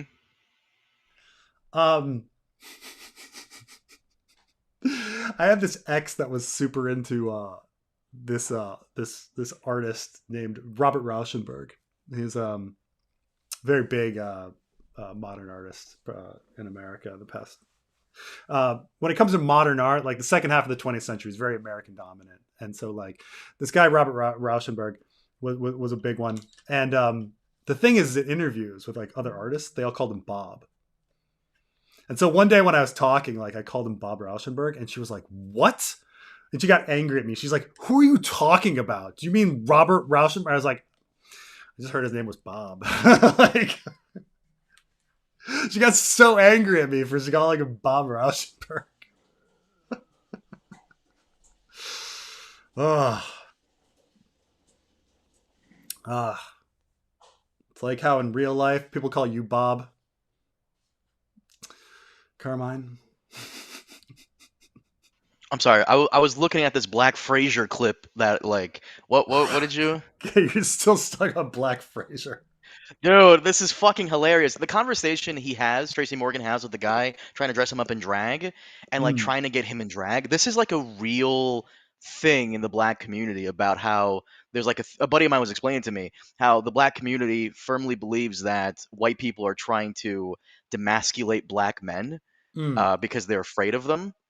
Yeah. And the conversation that Tracy Morgan and this guy go into is a conversation I've heard before, I think from Dave Chappelle inside the actor studio, where about how they tried very hard to get him in drag and he just wouldn't do it. Huh. Just fascinated on that. I mean, I also think it's funny that like the paranoia, like they try to get everybody in drag. It's pretty common thing on Hmm. TV to put people in drag. Um, Right. but the fact that he'd be like, no, I'm not going to do that. That would make me gay. And you're like, oh, really? Uh huh. Uh huh. Oh, they're trying to get me in drag. Really, really. Like throw in any actor and put in drag after them and see what comes up. Like you're gonna see them in drag. Like name me a I'm just thinking like Michael Keaton in drag. All right, let's see if we have any. Um, huh. Maybe I cannot find Michael Keaton in drag. Maybe I've proven myself wrong with my first guess. Just seems like a pretty common thing to have people in drag. I mean, he was in a movie called Mr. Mom, but Did Jay Farrow quit SNL over that issue? I love Jay Farrow's impressions. They were great. really? Yeah, apparently so. Wow. I mean, it's pretty I mean, this is a pretty famous like stereotype of black man, American black men, that they're very kind of homophobic and like there was an episode of Insecure. It's actually a really interesting episode.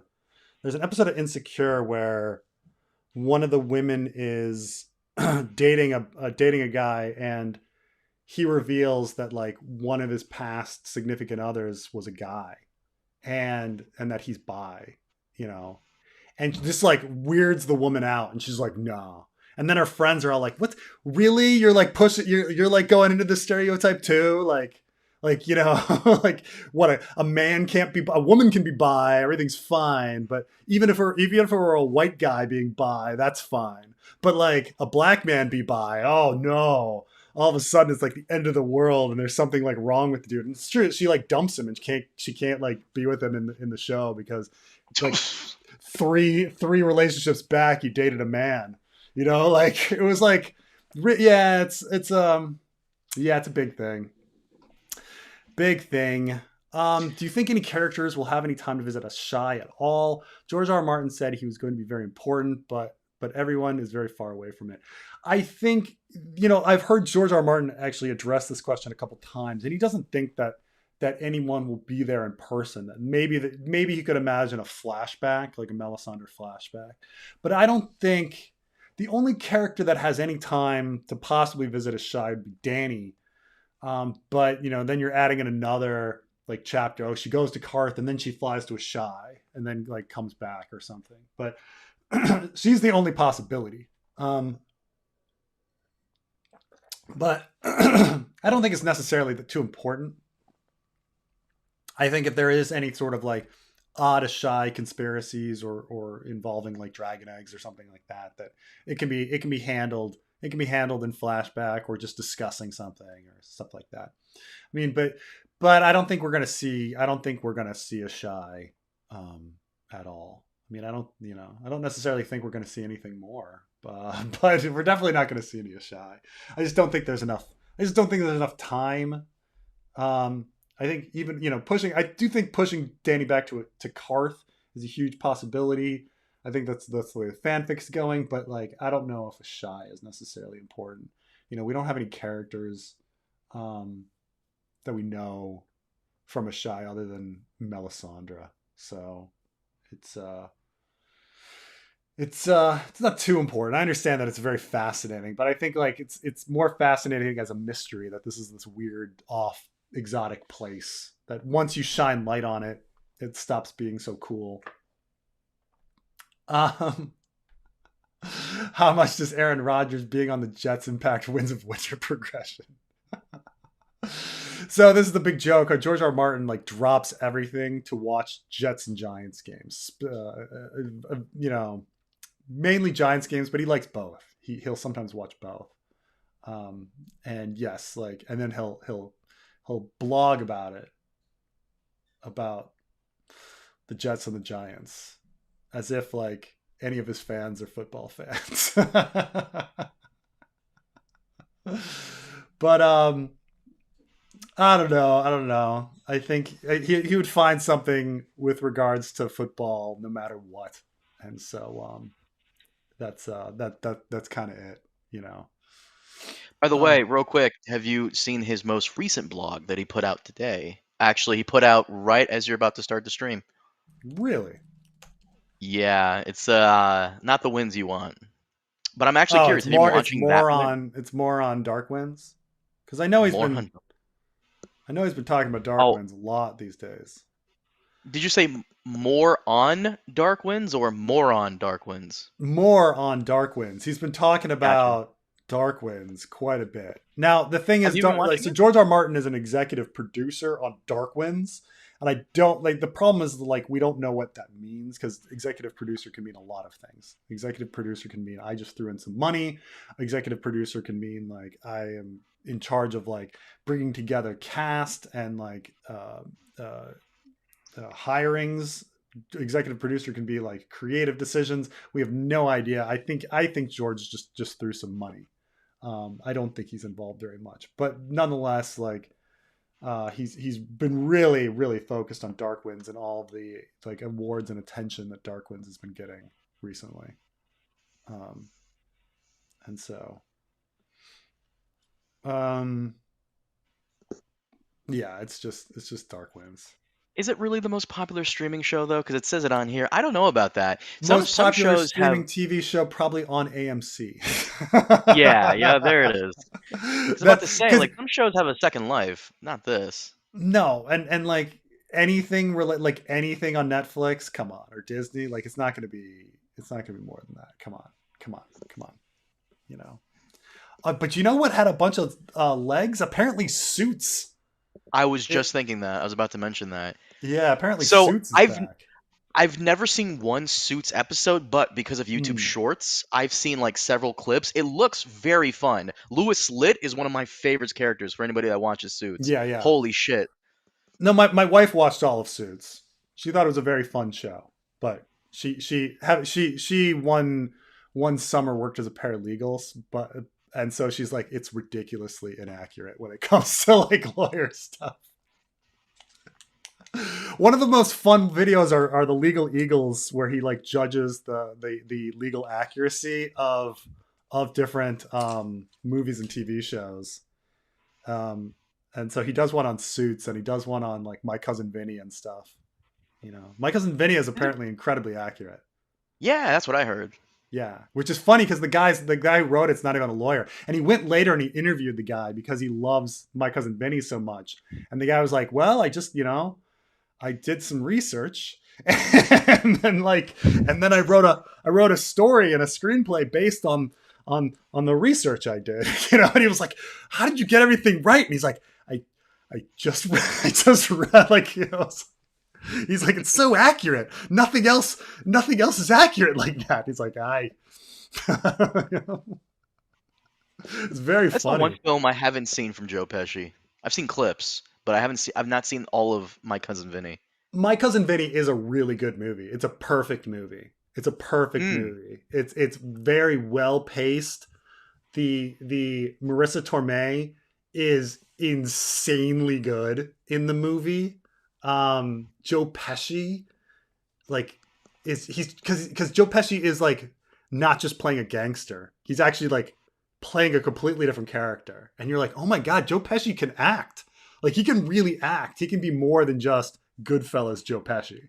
You know, he's really good. It's a really fun.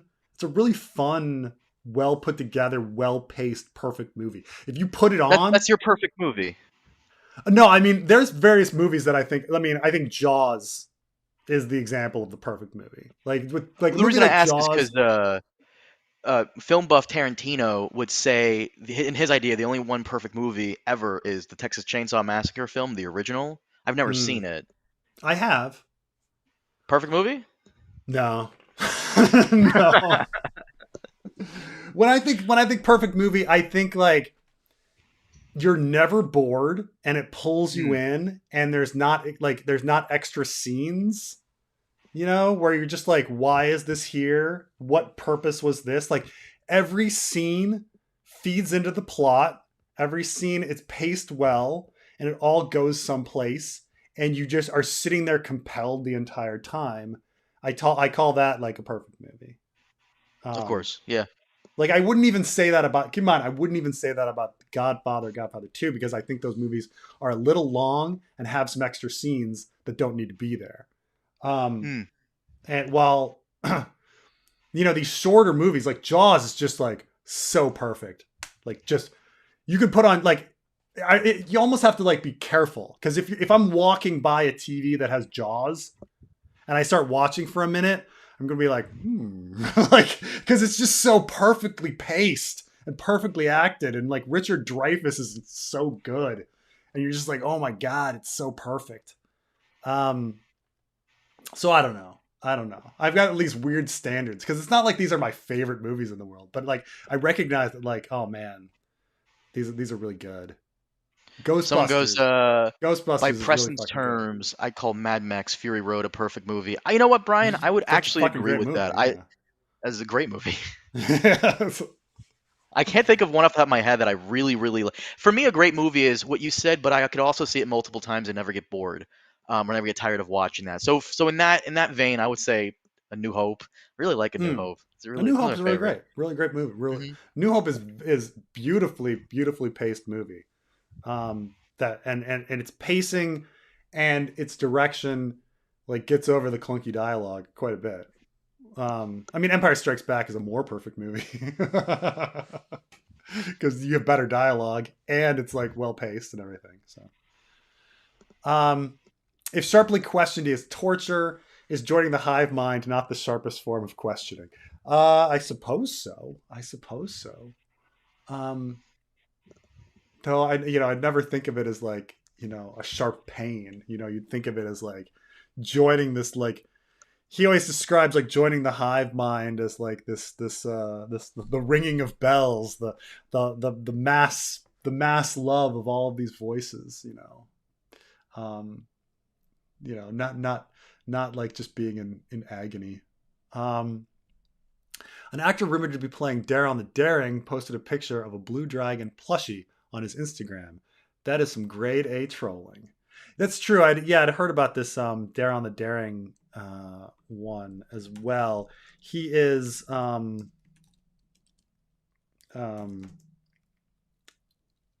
let's see. I think he's also blonde. Um,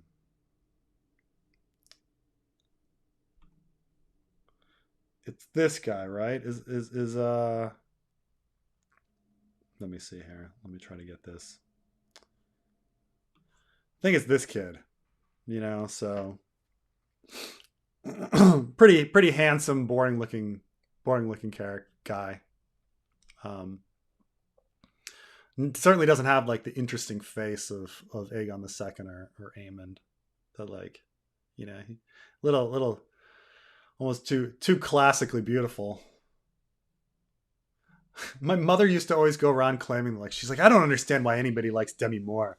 Like she's just so boring looking, and it's like, well, I mean, Uh, she's I think I think that was a troll by the by either that Twitter user or another one. mm, I don't know if that's legit or not, but they're really gonna have to explain why no one ever mentions Daron ever. They're yeah, really yeah. gonna have Oh, to give a good absolutely. explanation for that. I mean, it's sort of like you ever watch Cosby Show? Yes. So the in the first season, like Cosby's family is, Theo, um, uh, Lisa Bonet, Rudy. He's got, and then what's her name, Trinity. He's got four kids, and then all of a sudden they like add a fifth kid.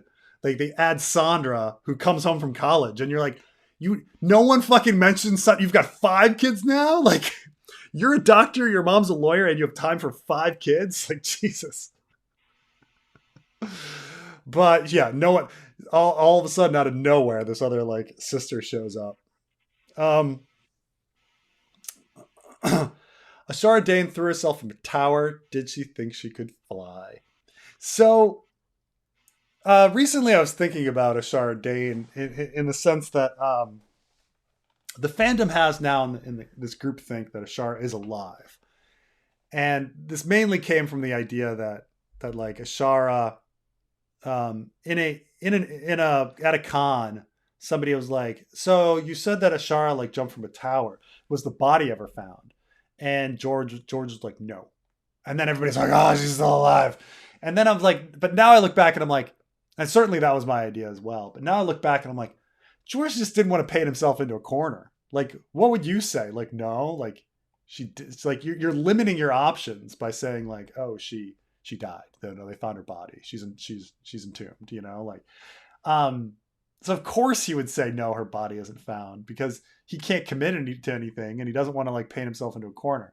So I think the fandom has gotten in this idea that Ashara Dayne is like bigger and more important than she is, including me myself.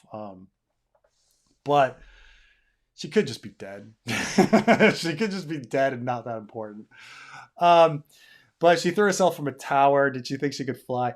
I think that I think that there's a lot of elements of that. Realistically, that like the sadness of falling from a tower, you're definitely like paralleling yourself to Bran, but there also is something very sad about like falling from a tower and the agony and despair of like the suicide and stuff like this, and connecting it to the Bale the Bard story and all this sorts of stuff. I wanted to say like, is there a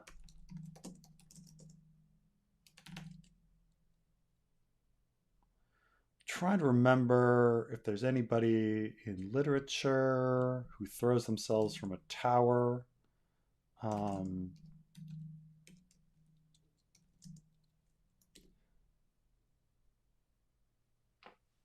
I was like, what happens to Guinevere? Um, how does she die? Um, she doesn't throw herself from a tower or anything. I'm just trying to think like throwing yourself from a tower in popular fiction or something. There must be.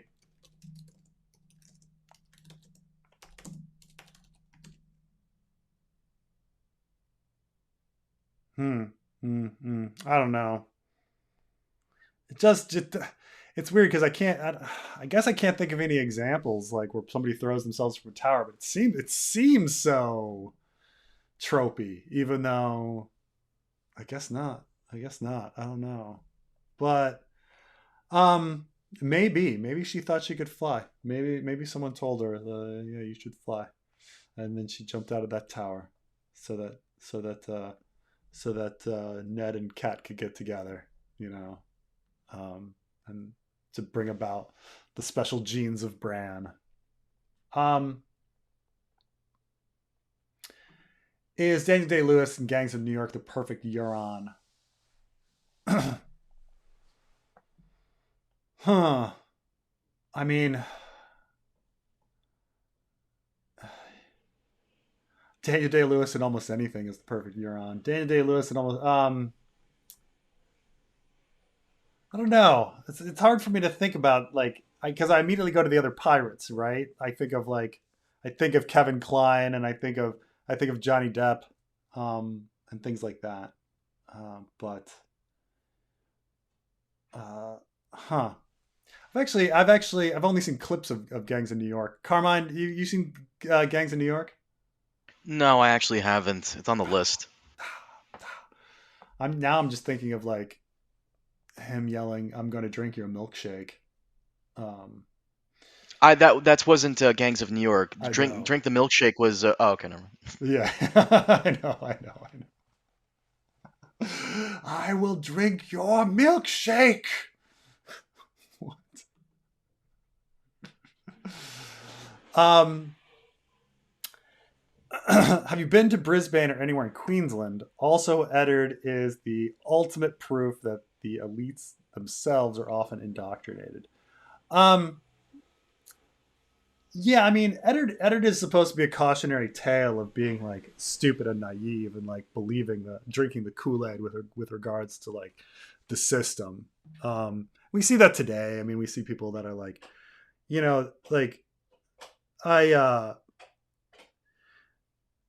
like I I do consider myself like a capitalist or like support a capitalist socialist mix of economies and all sorts of that. But like you definitely meet people that are like completely like fall for like one system. Like, no, I am completely a capitalist or I believe all of like the free market, like right wing Republican stuff, or like I completely am like believing in communism. Um, when like those ideologies in their purest form like don't really apply. Like the world is complicated and there are exceptions. And Eddard was dumb in the sense that like he really believed in honor and the birth, the succession, and all sorts of stuff. And he was stupid. He was really stupid. Um, and in many ways, he's also like, he was biased against the Lannisters, so his own personal opinions are coloring things and forcing him into situations that shouldn't.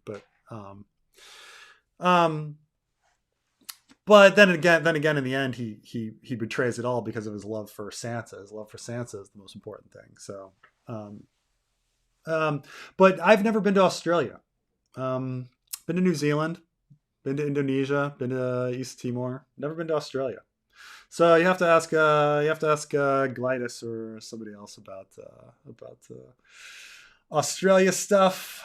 My knowledge of Australia is Crocodile Dundee and Tism and seeing drunk bogans partying it up around the world.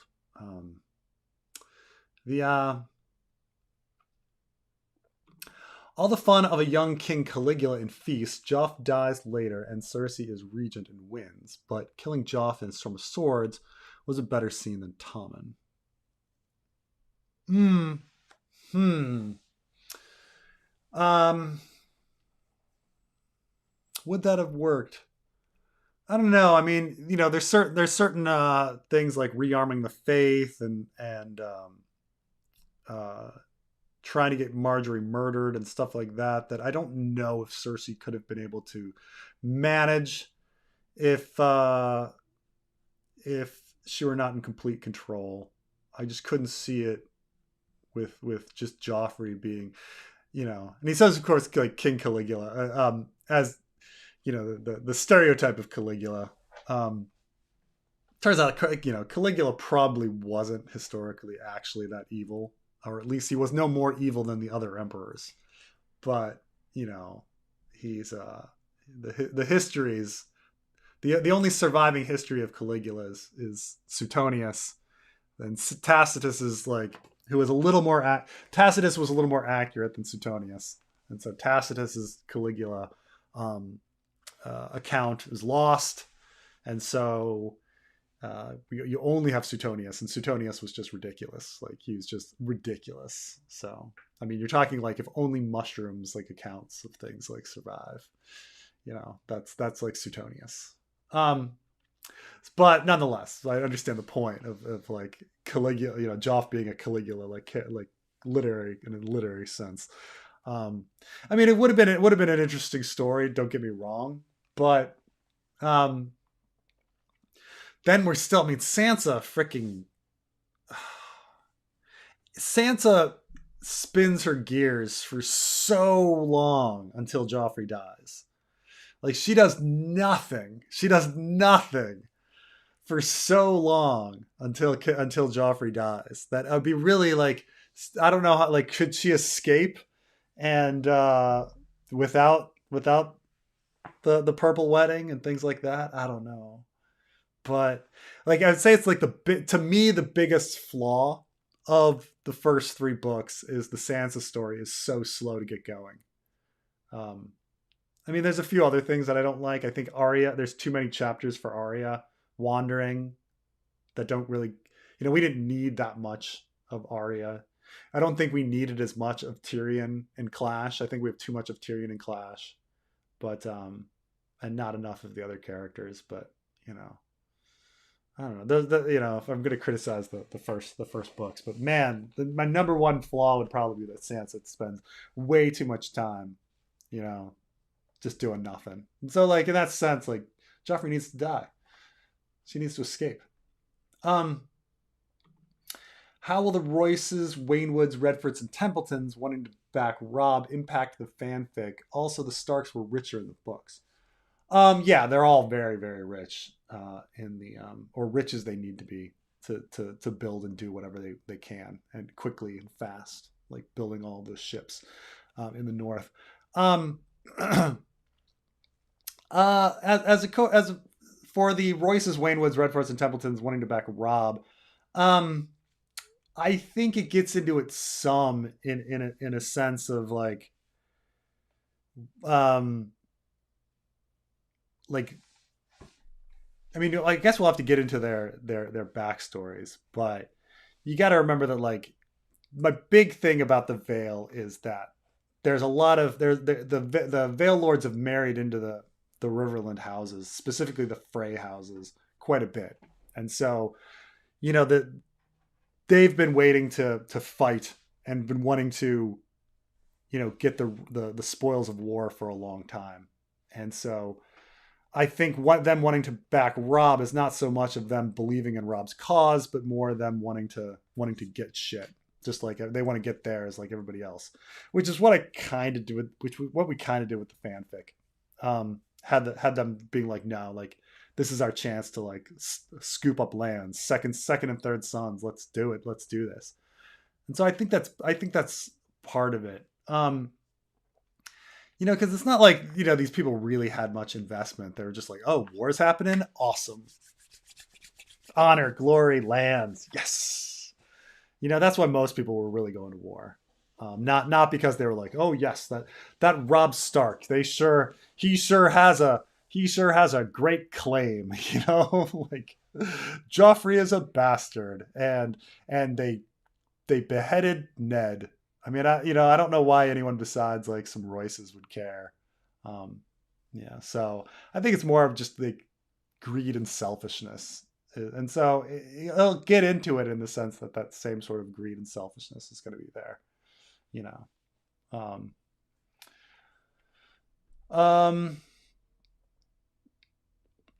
It was Aemon he regretted killing, who wanted to meet Dany. Remember, Crow and Kraken got exchanged for Dark Flame and Kraken.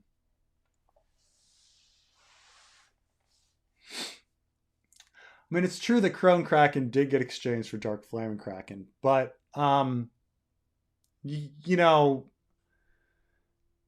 there was also the decision of expanding. Hello, V2. Hello, Preston. Hello, Carmine. How goes it? How are you guys? All right. But I think there was also an original idea of Euron going to Slaver's Bay that was eventually replaced with Victarion. And so, like in a sense, we're the switch from Euron to Makoro. Would Euron have gone with Victarion to Slaver's Bay together? I don't know. Maybe I'm trying to Crow. Could the Crow be Aemon? Maybe I'd have to research like when these exact changes like happened.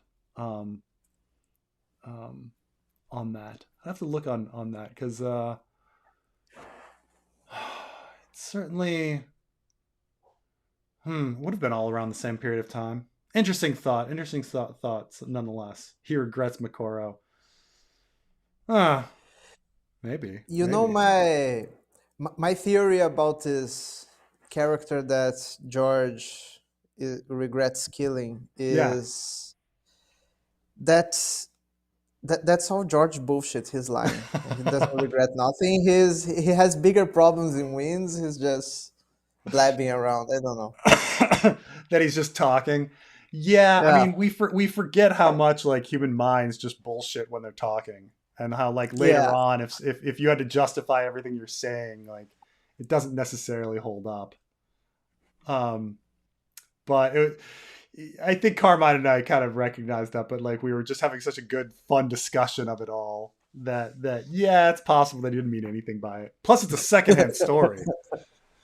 Yeah, I mean, it's fun to theorize, but I think it's bullshit. Certainly a possibility. Certainly a possibility. So Avitu, do you speak Portuguese? I do. I have a story about this. Oh, really? About Game of Thrones in Portuguese. Okay. And this goes for other languages as well, because like yes, hold door and hold the door work, but hold door and segura a porta doesn't work at all. So the dubbing, man, the guys they had to do such mental gymnastics too. So there's a joke at the end of Barbie where Ken sings this song about how like it's always like Barbie and Ken. Can he be Ken by himself? And then in the end, he decides that he's Kenough, and he has a shirt on that says Kenough. But of course, like that pun doesn't work in other languages. So I know that like I've been seeing posted online the pun that people have come up with for Ken being enough in different languages. So I thinking like Spanish was like sufficient, but it was like sufficient, or like like different things like that, to try to do these sorts of things that don't translate over. Yeah, I didn't watch Barbie yet, but Ken in Portuguese is basically who? That's I kind of don't know funny if by they itself. like that. Yes, yes, it is. It's like this whatever character. Yeah. So what's going to happen with Gatehouse Amy and Derry in the Winds of Winter? Will Martin Lannister marry her in the fanfic? No. What's setting up with in the fanfic, and what I believe George kind of wanted, is that that there is a split amongst the Freys that Jenna Lannister talks about in Feast with regards to Derry. She thinks that she should have gotten her family should have gotten Derry, because Cleos Frey was married to a Derry, and her son is Cleos Frey, the one of the most awesome Freys in the story. Cleos Frey was married to a Derry, and therefore her grandchildren are half Derry. However, they instead gave it to Amy and Lancel, hoping that they would have kids. But now, all of a sudden, like the Crakehall Freys think that because Amy is a Crakehall Frey, the Crakehall Freys are all going to like go in there, and the Lannister Freys are going to want it. And there's this like split. and that fundamentally there's going to be this split between the Lannister Freys and the Crakehall Freys, and the Crakehall Freys have a lot of marriage ties to the Vale, while the Lannisters, Lip Freys, obviously have ties to the Lannisters, and that is the fundamental cause for war there. I mean, there's some other stuff as well with stuff going on with like Black Walder and stuff like that, but that also gets eventually into who's married to Vale Lords, and like the fate of Fairwalda, like who's going to marry Fairwalda and stuff like that. So I think like there's a split, and it's all centering around Gatehouse Amy, like using her as like the gatehouse to Derry and the Riverlands and things like that. And so this gets into like very important things, like if Jenna is regent and is taking control of the Lannisters, how powerful this issue is going to be pushed, versus something else. So, but fundamentally, Gatehouse Amy is going to be opposed to Jenna Lannister. Now, yeah, Martin Lannister marrying Gatehouse Amy would be a solution, but they're not going to take that solution. We already see this. We already see that like Strongbor is already trying to maneuver himself in and get married to Gatehouse Amy if she, So the idea after that is like who is there to have the legitimacy. Because the other person's Fairwalda, who's already married to Roose Bolton, being a Derry. So it's that's going to be, they're going to fuck it up. There's going to be conflict and war, in that sense. Yeah.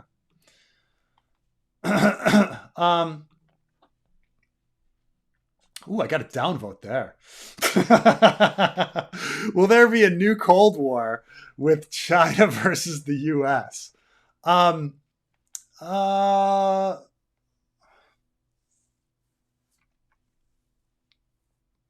So there can't be a Cold War in the same sense of that we ever had with the Soviet Union, because the economies of the Soviet Union and the United States were completely separated, and so there are a lot of heat could happen because these were completely different worlds on who was trading with whom. The thing with China and the United States is there's just heavy trade. There's heavy trade between them, where our societies are reliant on each other. They're absolutely reliant on each other for everything we do. And so in that sense, it's fundamentally different. And so like the war between the United States and China is more of this unsaid, like, what can we get away with and what can we push without pissing the other side off too much and leading to anything. Like how long can we, have things be unsaid and I think, the United States and China have both been shown to be pretty adept at walking on eggshells around these issues. And so I think that unless there is some stupidity within either the American political system or the Chinese political system, where some hothead like pushes things, I think we're going to see status quo for a long, long time. Now, the thing is, hotheads coming in is a real possibility. There are absolute idiots. There's absolute idiots in the American government. There's absolute idiots in the Chinese government. Xi Jinping is a bit of a loose cannon, and so that's a weird situation that people are shaky about. The fact that he went in and took a third term, and that's unheard of in at least the past 30 years or so of China. And so it's call for concern. It's call for concern when like, oh, this guy feels bold and feels like saber rattling makes people support him and stuff like that. This is like my big thing about like why, like, saber rattling causes a rally around the flag effect. And when people don't have enough support, often they'll saber rattle in order to like get people to support them. I talked about how this is, in my opinion, one of the fundamental problems with Israel is that the extremists will, in order to keep in power, will invent an issue and invent conflict and try to saber rattle and take an extreme position in order to like pull people around them. And Xi Jinping can do the same thing. We'll see. We'll see how like insecure he is with his position, if he wants a fourth term, stuff like that. But I don't. This is all fear of hot war versus like a fear of Cold War. I don't see Cold War happening. Like I see status quo or hot war, you know?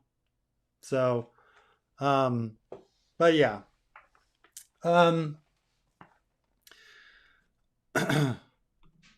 You mentioned phrases get used once in all. Planetos uses nuncle, words are wind, was the first about motivating folks, and only later means words are BS. Though Crescent's POV, Davos says, in the end, words are just wind. I mean, maybe I fucked up on when the first words are wind came in.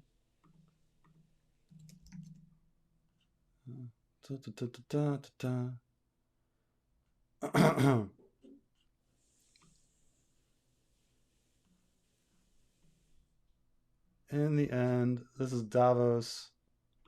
Because yeah, the first words of wind definitely happens in the Davos chapter. I was just trying to think when.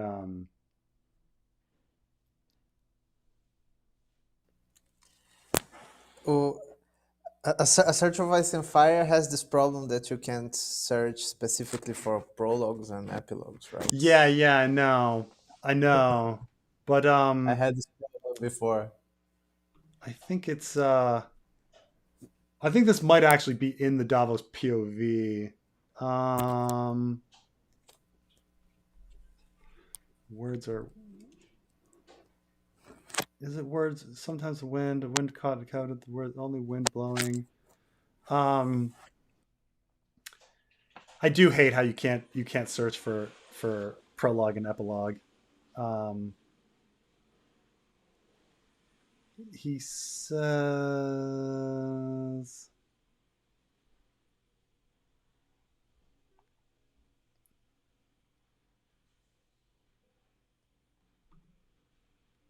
Because I thought the first mention is Davos 5. There you have it. Words are wind, you know, and you've blown mine away with your good sense. I'm trying to. That's Crescent says in the end, words are wind. Did Clash? Let's see here. He says.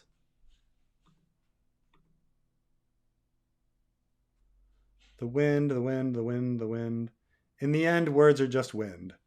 I suppose that's, yeah, okay.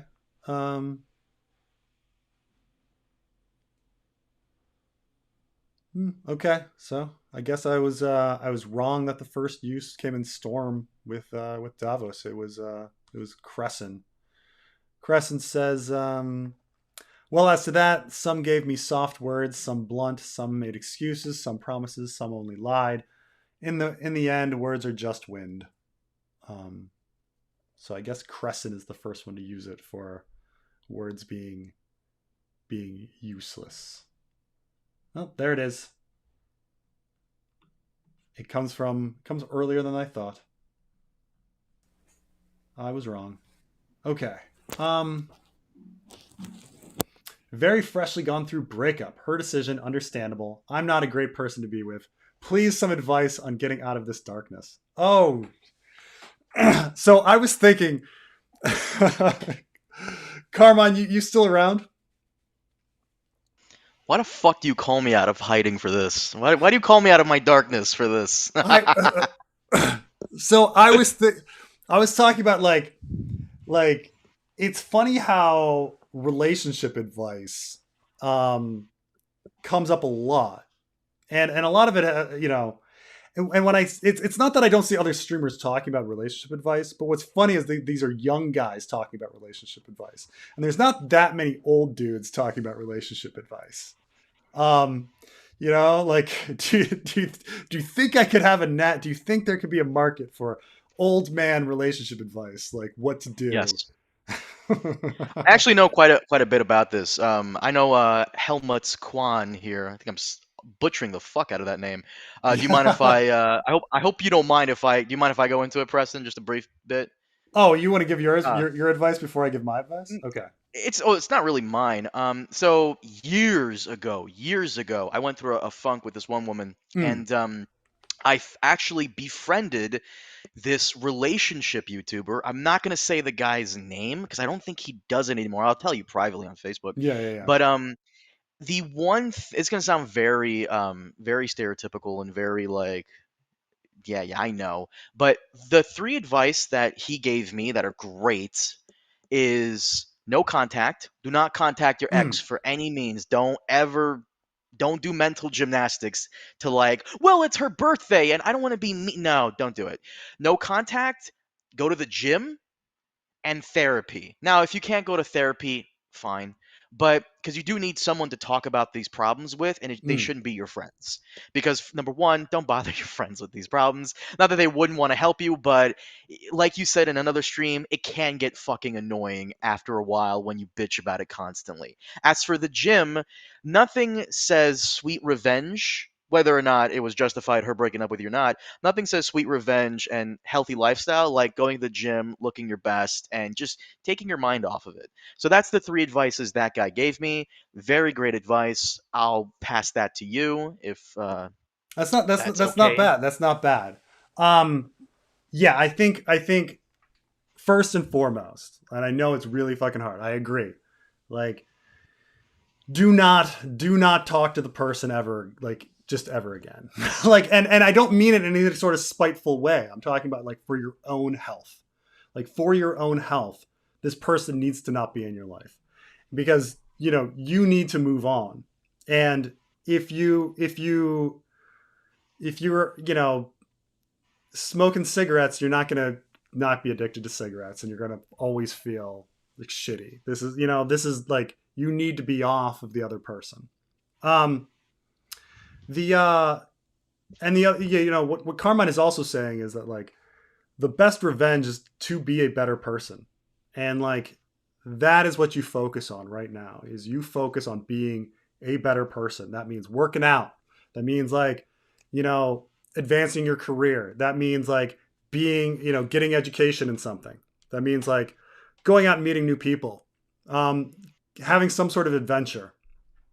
Do something crazy. Do so. Move to a new country. It like there's a lot of things you can do and focus on being a better person. Like that's the thing is that like it's actually a really cool. It's like my favorite scene from 500 Days of Summer, where like he's like completely depressed and then all of a sudden he's like he delves into his work, um, and he becomes a better man. And so that's the big thing. Um, but also just remember, and I think this is also like important. It's really really important to note. Like, do not conflate. This is like everybody. Please write this down. Okay. This is like very important. Okay. Do not conflate having a broken heart with having a broken ego. That really depends on how old this guy is. This is No, no, something no. I never really Look. this I is something I get it. never really understood. Young guys can't differentiate from that no matter Yeah. how hard you try. Okay. And this is easier said than done. Okay. This is easier said than done. Even like in the back of my head, like I've got exes that dumped me that were like, it still lingers, but it's like, it's really because it's my fucking ego. It's not because I really like want to be with that person and that person's so wonderful. No, it's not. It's because they rejected me. Like, so first accept that like this person that you were with was not perfect, and you're mainly hurt because it's a bruise to your ego, not that you're hurt because like you've lost this person, you know, because there's a million other people. There's a million other fucking people in the world. Okay. There's wonderful people. You'll always find a person as good or better. Okay. Don't worry about that. Don't worry about it. This is like driving to like a McDonald's and being like, oh no, the McDonald's I was going to go to is closed. Oh no. What am I going to do? Well, there's a fucking another McDonald's like a mile down the road. Like, don't worry. Like, don't worry in that sense. So like, don't be heartbroken, but accept from the beginning that like the reason you're hurt is because someone rejected you and that it's an ego thing. And then, because this gets into the real heart of the issue, okay? The real heart of the issue is that we're all insecure and that we don't love ourselves and we don't value ourselves, right? And, you know, it's not about this other person. That other person is just like a person that like, I'm sure they were great. There's another person that's great, like over the hill. Like that doesn't matter. That doesn't matter. So like, just recognize that like it is an ego punch. I get it. It hurts. Also recognize that like this is a biological feeling. Like you are meant. Like a lot of times, like V2, Carmine, you guys ever been embarrassed by the fact that you like had a crush on somebody and then you let that person know your feelings and they didn't feel them towards you and then you're really embarrassed and you're like, oh, why did I have those feelings? Yeah, you're biologically like built to attach to people. Like this is what happens. Like it's like needing to take a shit, you know, like and being embarrassed. Like, oh no, why did I feel the need to take a shit? Hold on. Because that's what you biologically do, you know. Hold on. He's 32. Okay. All right. So you are a grown ass man with hair on your chin and balls. He goes, Jim and I'm ahead in the comments than you are. Jim and therapy are on the schedule. Cannot break contact though. Not yet. I asked him why. He goes, because love. I don't know, homie. No, cannot. No. Must cut it. And I'm talking about like for both of your sakes. Like it's like logically speaking, what's the fucking point? Like logically speaking, you know, because like think of your end game. Okay, imagine yourself 10 years from now, married with kids. All right, do you want this other person still in your life, like making your wife uncomfortable and like being around your kids? Like, is that your perfect world? Like, what's your fucking end game? Like, you know that she's not going to be in your life. Like the world that you have in the future, this beautiful world of you having like, you know, a wife and kids and like happy, you know, white picket fence. You know, this isn't How I Met Your Mother where Robin is still fucking lingering after you found the one. Okay, like this is the real fucking world here. Okay, like the person needs to be gone. There's no logical reason for the person to be there. Like, I get it. It hurts. You're so attached. You're biologically built that way. I get it. Okay? Just like you biologically get hungry and you biologically need to have a shit. Like, you biologically attach yourself to people. You biologically imprint. You know? You fucking Jacob on vampire babies. Whatever. I get it. Like, but there's no logical reason. Like, what do you like in 10 years? Like, really? Do you want this person around? Like, babysitting your kids? Being friends? What a great, you know, your wife's going to love that. You're going to, like, you know, nothing than significant others love than when your exes are lingering around. That's the fucking greatest, right? I'll be fair on this one. I have exes that I'm like very good friends with, and it's just friends. There's like no sexual attraction, and they've moved on. But Preston, you remember when I told you about, and let's not go into too much detail. Remember I told you about Norway girl, that Norwegian girl I dated, dude. Yes. To Helmut Knut here, whatever your name is. I'm gonna tell you this right now. You keeping her around is gonna fuck you because I remember telling you about this. Norway girl and I broke up, and I should have cut contact then and there. I didn't. It evolved into a friends with Benny's, and then eventually she got a boyfriend, and that sucked. So you really need to, Yeah. yeah, You're just hurting. I You're just hurting gotta yourself. cut it. Yeah. Vidu, what were you saying? Uh, the tip of going to doing analysis, going to psychology is the best because like I have like a very good relationship with my ex, and many friends are still like very good friends. Ex couples maintain a deep friendship. Depends on the case, man. So that's why find your own, like, talk to a to a professional, see deep things about yourself. Yeah, the focus is yourself. I this feelings of like I'm not a great person, and one friend recently told me um, I have problems with depression, etc. One friend recently told me that self hatred is a form of narcissism. Hmm. Like, you're not the worst person in the world. You're just a guy. You're just someone. Like, But but be the thing more is about like humble. the friends with exes thing is like it's not that I'm not friends or casual acquaintances with some of my exes, but none that I Give had time. none that I had Give time. like a huge emotional situation with. Like I think there's a difference between having an ex and having an ex. You know, like we kind of like, Yes. and this sounds like a more emotional kind of situation. Like if you're, there are breakups I've had where it's like, you know, whatever. But like when you're talking about the lying around, like depressed, can't get out of bed, like level of brokenheartedness. Nah, there's no coming back from that. There's no coming back from. There's no going to friends from that.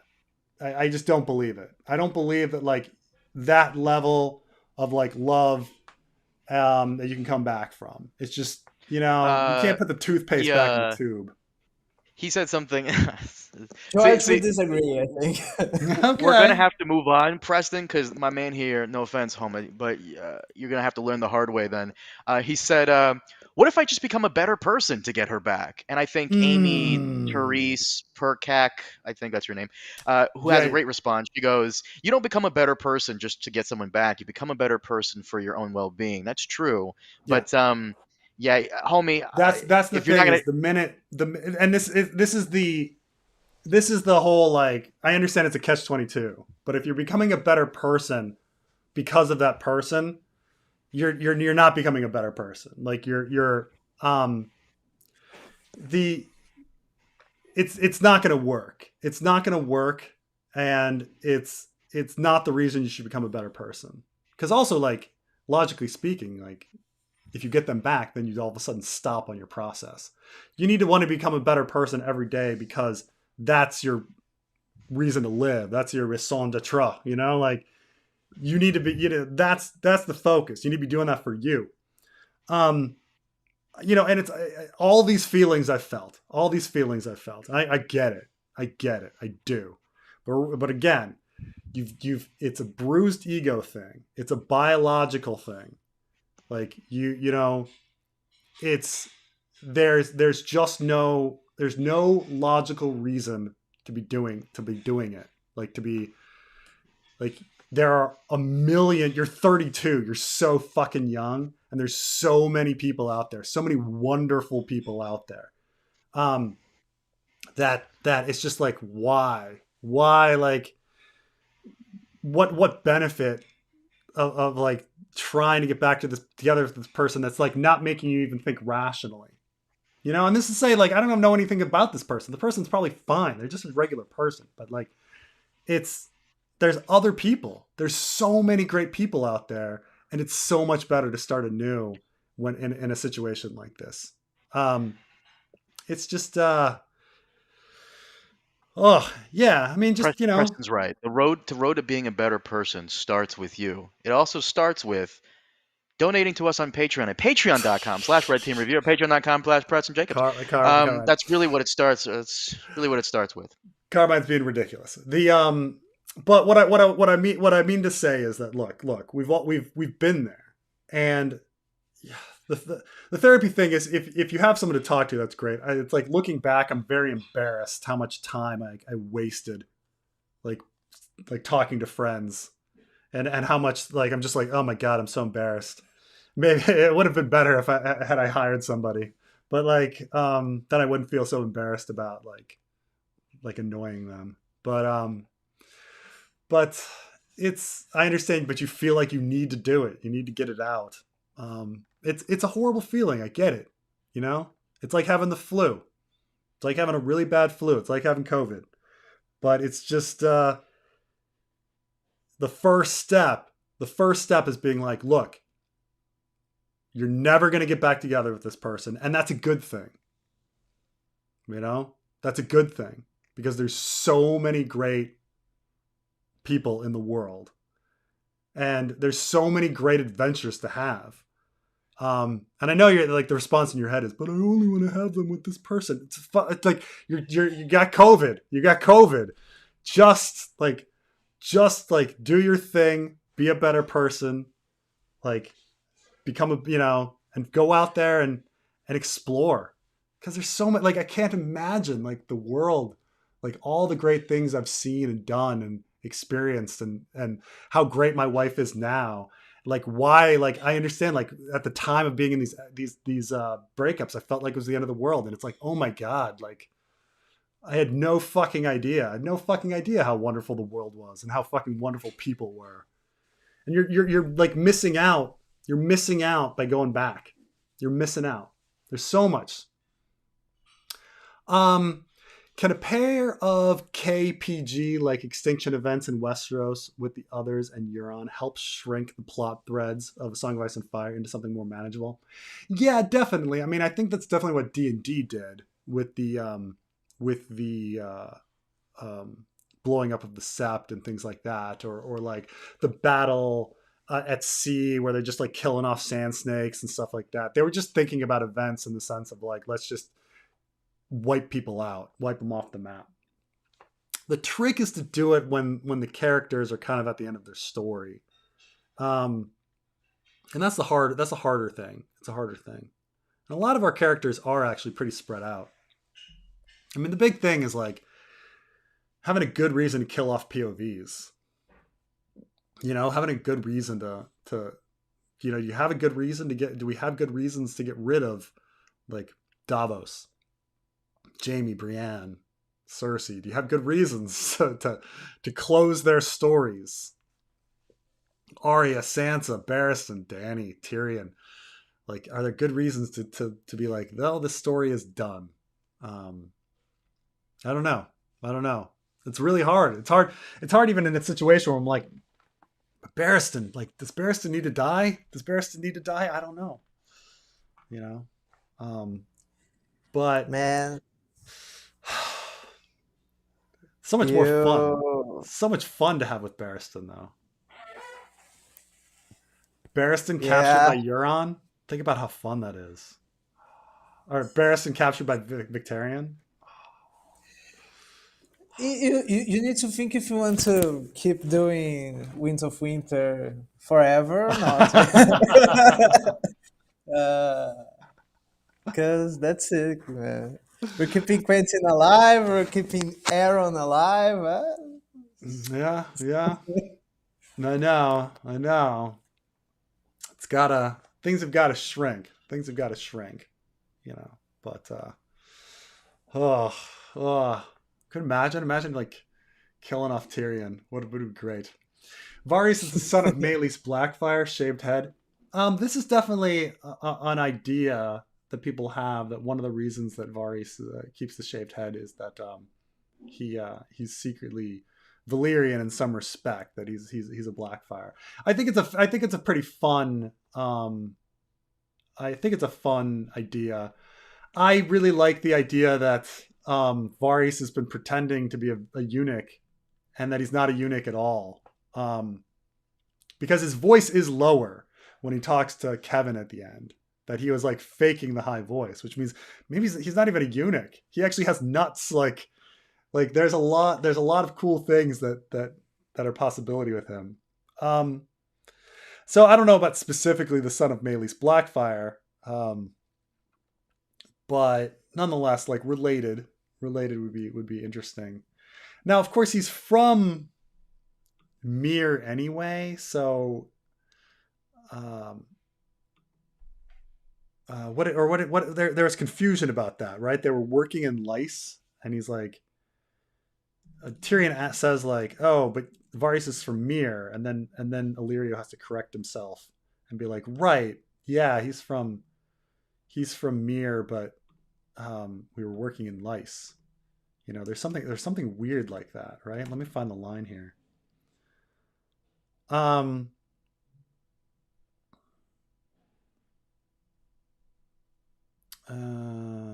so much. I hate it when I search for. Here we go.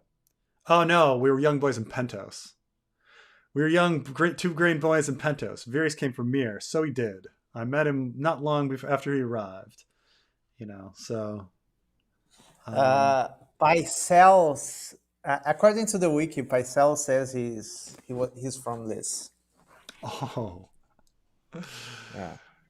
So you know that's a funny thing too, that we have all these like varying stories that we're supposed to question everything. He's really from Volantis the whole time. He's Ibanese. That's why he shaves all body. Yeah, he's Ibanese, and he's been he just it's all. But I think it's a fun story. I can't think of a better story for him, you know, than him being like some lost Valyrian who's been shaving their head, who completely has his testicles still, and like the whole story about him having his testicles thrown in the fire is a bunch of bullshit. Good morning, Preston and Carmine. Could you talk a bit about House Ryswell and explain their history and background, please? So Ryswell is kind of funny because there is this situation that's introduced in A Dance with Dragons where all of a sudden the Ryswell sons have different banners and of different colors, and we're not really given any detail on what happens, on like why. But it gets the impression that there's some sort of feud between them, right? And what's interesting is that like Theon starts confusing them, or at least maybe George confuses them. And so when he starts talking about various Ryswells talking to different people, we're not sure which ones are actually doing it. So it might just be an accident of George being sloppy, or it's intentional, and it's very clever that no one can keep them straight. But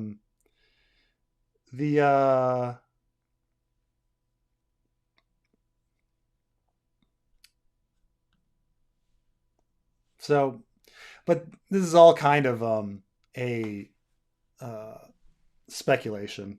You know who has a pretty good breakdown of House Ryswell is Bran Vrass on the I want to say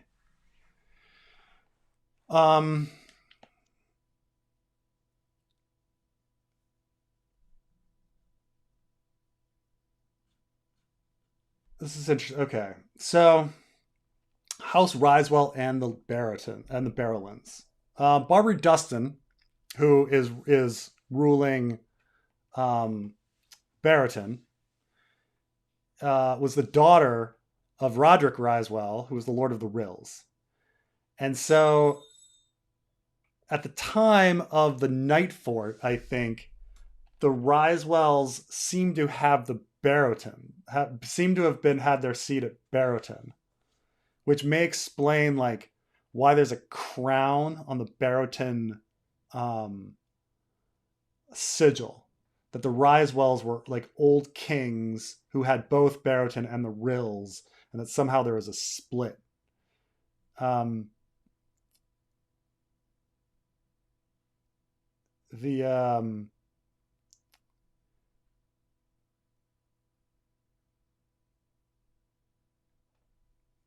Plus all these like barrows everywhere, and they're kings being buried. But after that, but that's some like ancient stuff. But then after that, like I don't know, we just have like Dustin is a barrow is a Risewell, and then we seem to have a feud between like the brothers, and that's all we're kind of given. So maybe it's a mystery box that George never thought about. Maybe it might be something that he put in there for like easy consolidation of the North all under one person or something. Or, alliances or something, or, so it's hard to say because he starts like George himself starts mixing up the characters, calling them cousins and calling them brothers at different times and stuff like that. But I don't know, but if you should check out everything that Bran Voss wrote about the Risewells. He brings up all the interesting kind of like aspects of their house. If you've ever been to the Winterfell, Hugh Clos, Huisclos. Is Lemore Ashara in the fanfic you decided?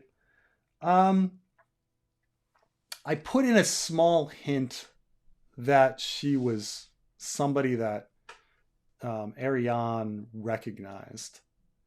So I think like, which is just like homing in on if it's not quite if it's Ashara or if it's going to be Tyenne's mother or something like that.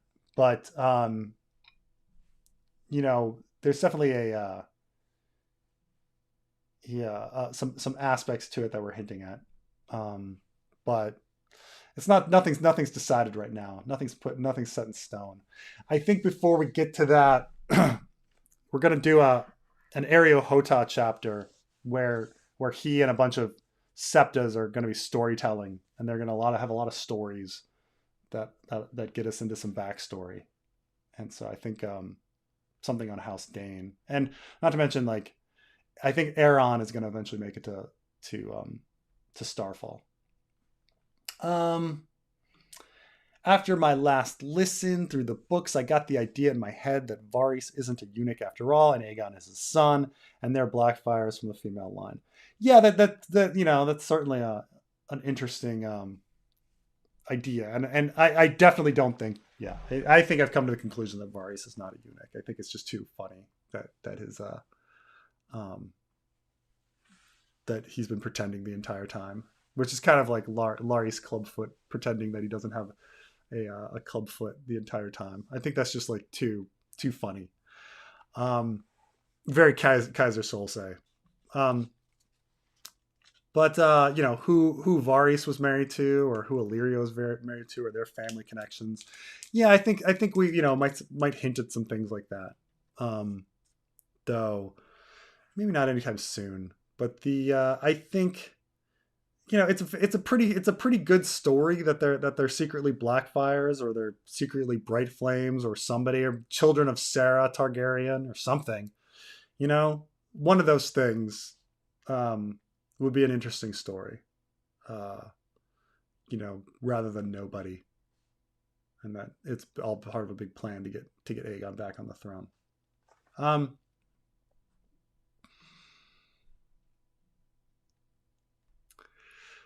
I think it was greed in part, but Ned did have friends in the Vale, both motivators. I think Ned's honor is a large part, and large part comes from Vale culture. we certainly get that impression that the Vale is like more knightly and like more Arthurian than the rest of the world, right? Because we're in the Riverlands and we don't really get that idea. And we're in the North and we don't really get that notion either. The maybe the Vale could be like this, or the Stormlands as well. But we do get this kind of idea that this is where the classic knights are, the Knights of the Vale. And that Royce is this honorable character, and he's super dumb, and Littlefinger is manipulating them all because they're all like this. But at the same time, like, you know, I think human selfishness is also such a huge motivator. I mean, we look at like the junior branch of Royce. Like either they're Littlefinger supporters because they're selfish, or they're Littlefinger, or they're secretly not Littlefinger supporters and they're playing the Game of Thrones. But other than that, it's like very clear that at least with the junior branches of junior Royces, that there's something else going on besides honor.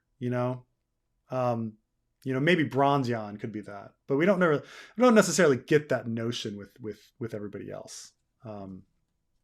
Maybe somebody dumb like Varys Egan, but they all wanted to marry. They were all trying to marry Lysa and stuff like that. So we do have elements that they're all greedy guys anyway too. So, I think both. But this weird thing about using one's morality to like push forward one's personal gain. Like I think we all kind of do this in politics and stuff. Like it's funny that the people are like, well, I'm just against government stealing stuff, happen to be the people that are also like really wealthy and don't want to pay taxes. Like, oh, what a coincidence. It's very funny that like the poor destitute guy isn't the one being like, I don't want government to steal stuff. I want billionaires to be billionaires. It's people are quick to find a morality that supports their own personal best interest. So I know this is too early for that, or maybe past that. Did you see Destiny's tweet when he went on this stream with Adam and Sitch, and how he basically called Republicans and Republican voters "quote unquote" retarded? Did you see that? oh no, I didn't, but okay. Oh my God, he's so not wrong. And people were like, "You don't you think you're pushing more people towards Trump?" Well, if you're a Trump supporter, you are fucking, stupid. And the whole Yeah. Republican Party is a party that denies science and logic and common sense, really. And he just goes into it. If you want, I'll send you the tweet. It's fucking phenomenal. He's not wrong for a minute. Yeah, this gets into my spicy political take that right wingers are tend to be one of three things. They're either selfish pricks, religious freaks, or fucking assholes. But there's amazingly a lot of like crossover that somehow like the religious freak aspect will feed into the selfish thing, or the fucking asshole will use the religion as justification for being a fucking asshole, because the religion says a lot of things. It says give to charity, and then it says to like bash homosexuals, and they'll only focus on the bash homosexuals part, and not on the give to charity part, even though that's like objectively a much more important part of Christianity. Do you want this real quick? I can send it to you on Facebook. This whole Sure. rant he did. Like, do you mind playing it, please? I love it every time it's played. Will I get struck? Will I get struck? What? No. Why would you get struck? It's Playing you watching videos? a stream. Yeah, it's a stream of another stream. Hold on, let me send it to you. Are you on Oh, worse. Jesus. what? Okay. Oh, Jesus. There it is. All right. Let's see here.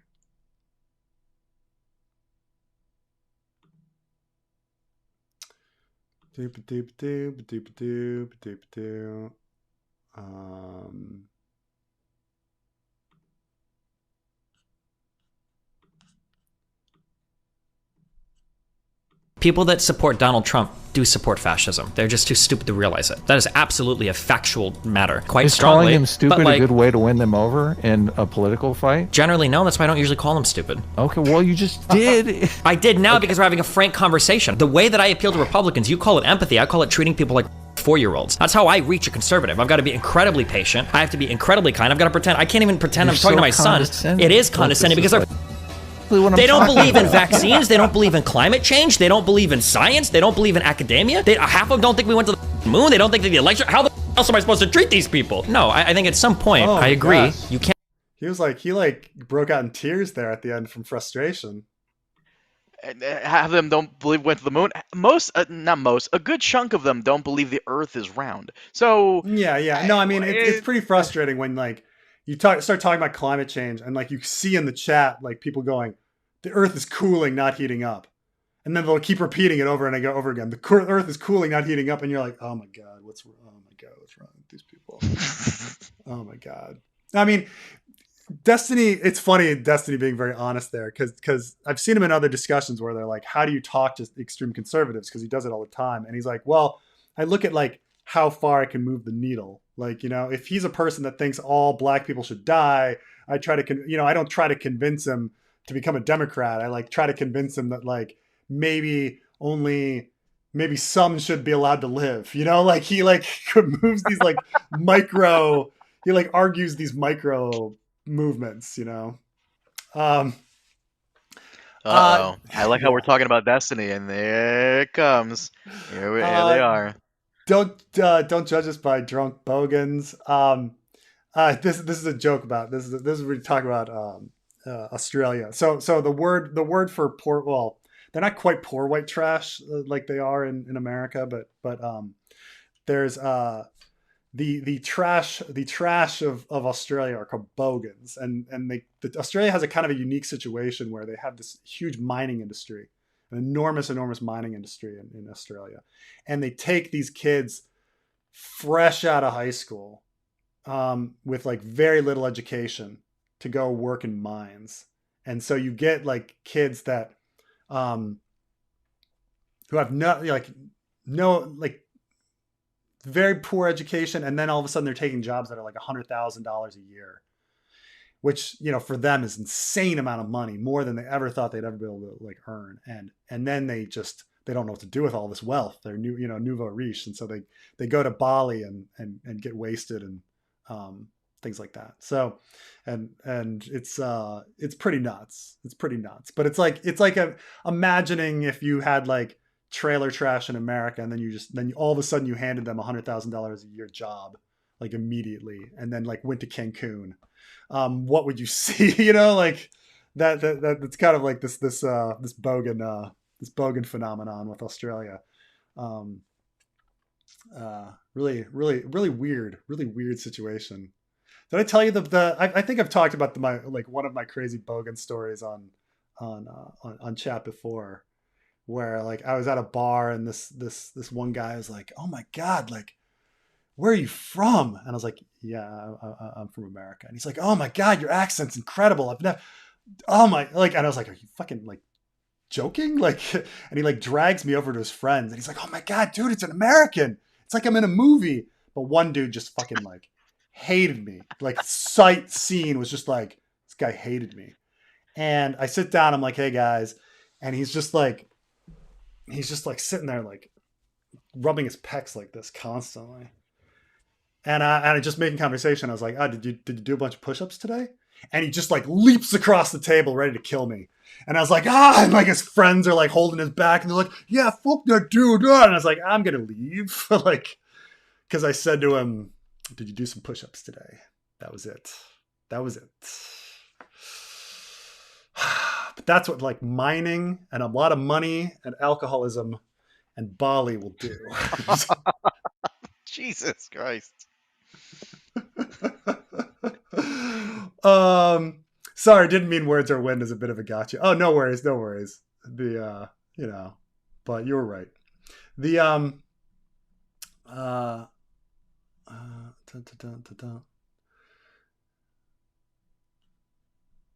now we're it's fine. We're still back in the emotional X X discussions. It's so funny, like the cycle here where it's like I go back to like discussions we had 45 minutes ago.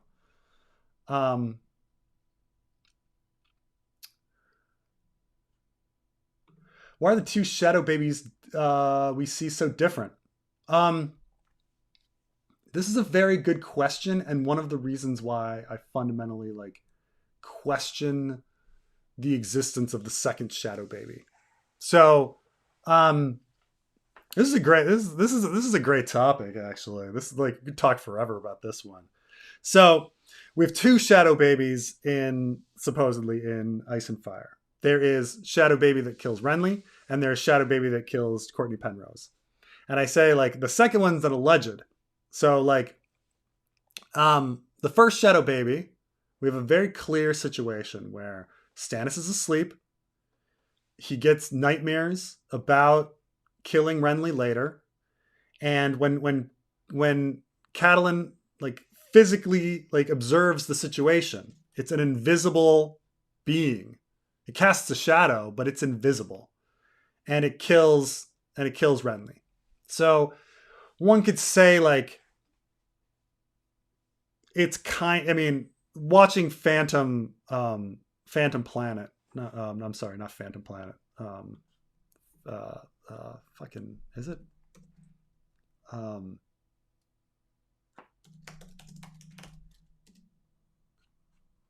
Forbidden World. Forbidden Planet. I'm sorry, Forbidden Planet. Forbidden Planet. I'm sure in Portuguese it's like Forbidden World, but yeah, Forbidden Planet, not Phantom Planet. Phantom Planet is the California song, the Jason Schwartzman's band. Okay, so so Forbidden Planet. So with Shadow Baby 1 is exactly like Forbidden Planet. So in Forbidden Planet, the character goes to sleep and his subconscious mind creates an invisible monster that is killing everybody. It is an identical situation. And so Shadow Baby 1 is Forbidden Planet, which is George R. R. Martin's favorite movie. I brought that up when I was in front of George and he like ignored me and like turned away. I was like, it's really interesting that like, the Shadow Baby is a lot like Forbidden Planet. And he's like, oh, my favorite movie. And then he like turns and I was like, okay.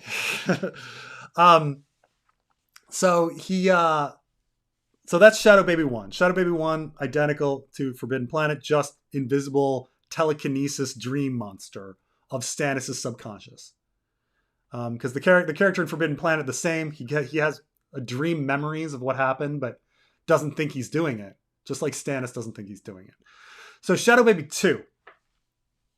Shadow Baby 2 is we literally see Davos literally sees a pregnant Melisandre give birth to a bunch of like black gooey things that go through bars and run off. And then that look like Stannis. And then after that, we hear about Courtney Penrose falling to his death. Now, we don't know how he fell from his death. In fact, like talking to Tyrion thinks that somebody from the roof scaled down into his bedroom and then threw him out because they were like, oh, the doors were locked, And he's like, well, and so we have no proof that a Shadow Baby killed Courtney Penrose. It could have just been some people betraying him, and that what Davos sees downstairs is some sort of illusion in order to try to make Davos think that Melisandre has magical powers. That it's smoke and mirrors down there, and it was unrelated to what happened. Or it could be that, like, yeah. What do you think, Vidu? On Melisandre's chapter in Dance, she talks about her powders, and let me search here. A smoke for truth, a smoke for lust, a smoke for fear. I think she was one of those smokes, and that was hallucinated. Yeah, and they even mention it in the show. Something like that. I think they even say like there's a line in the show where Melisandre says this thing here will make people think that something sees shadows or something strange. It's something strange. I forget the show quote. Not that the show quote means much, but so it could be that Davos was just simply drugged, and that their entire trip downstairs was just to like make him think that Melisandre had powers, but and that it was a coincidence that Courtney Penrose died. Though it's a pretty risky trip that they make. It's just for that. I will grant that it's like, wow, you got them to go on that rowboat in those really rough waters just for that. But we're at least supposed to question it.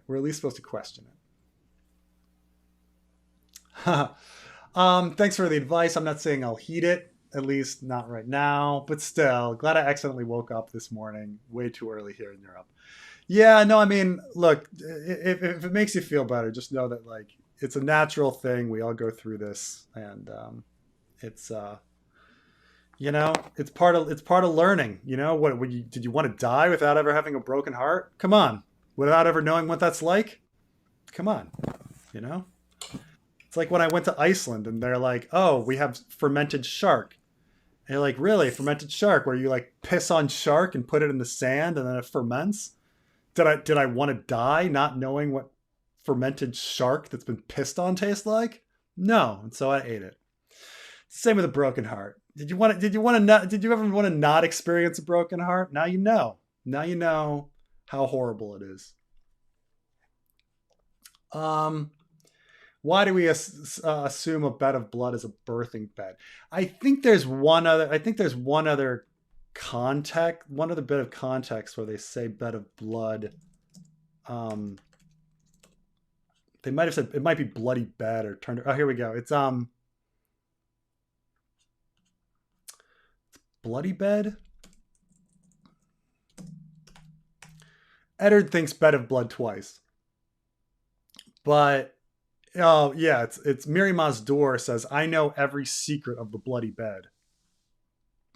So I think it's and I think there might be something in the Theon chapters too where they say blood and bed eats blood and bed together. But nonetheless, Miri Mazdur says, I know every secret of the bloody bed, the bed of blood, bloody bed, this idea. Now she's Lazarine and all, but that's where the assumption comes from, that it's a birthing bed versus a bed of blood, that it's just that's the name of it,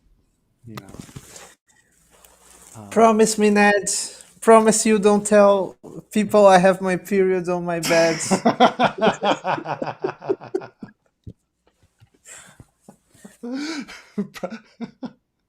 Promise me, Dad. We were having sex when I was on the rag, and the sheets got bloody. Who hasn't had that happen? Okay. Thanks for the recording on Sam Cedar. Very rewarding. I forget which one. Though Sam Cedar is pretty entertaining and funny. His Majority Report stuff. Mel is hot. Yes. Why do you assume all these YouTubers are grifting?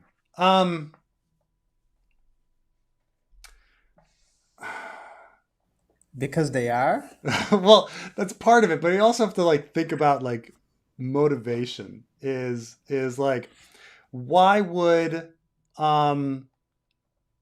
why when we're talking about film and we're talking and there's infinite things to talk about in film, beautiful things about the shot and how things are framed and using wide lens versus narrow lens and angle and the history of film and the history of directors. When you actually go to film enthusiast sites, people that are film school dropouts, this is what they talk about. I'm talking about Red Letter Media. I'm talking about Patrick H. Williams. These people were, or every shot of painting. every shot of painting. Like there's very interesting things when you go to these sites who people have like film background, like what to talk about film. Okay, so then we say like, okay, let's talk about amateurs. I'm an amateur, but like, why focus on a particular thing? You know, like what's the obsession? Like, why should some white dude in Scotland care if some American movie has named a person American Chavez? Why should some like weird guy in Texas with glasses like be so obsessed with Brie Larson? Like, why do they fucking like care that much? Like, do they? Do you think that they're sitting around going like, oh, diversity? You know, like why? Why do they care? You know, and then it's like every one of their fucking videos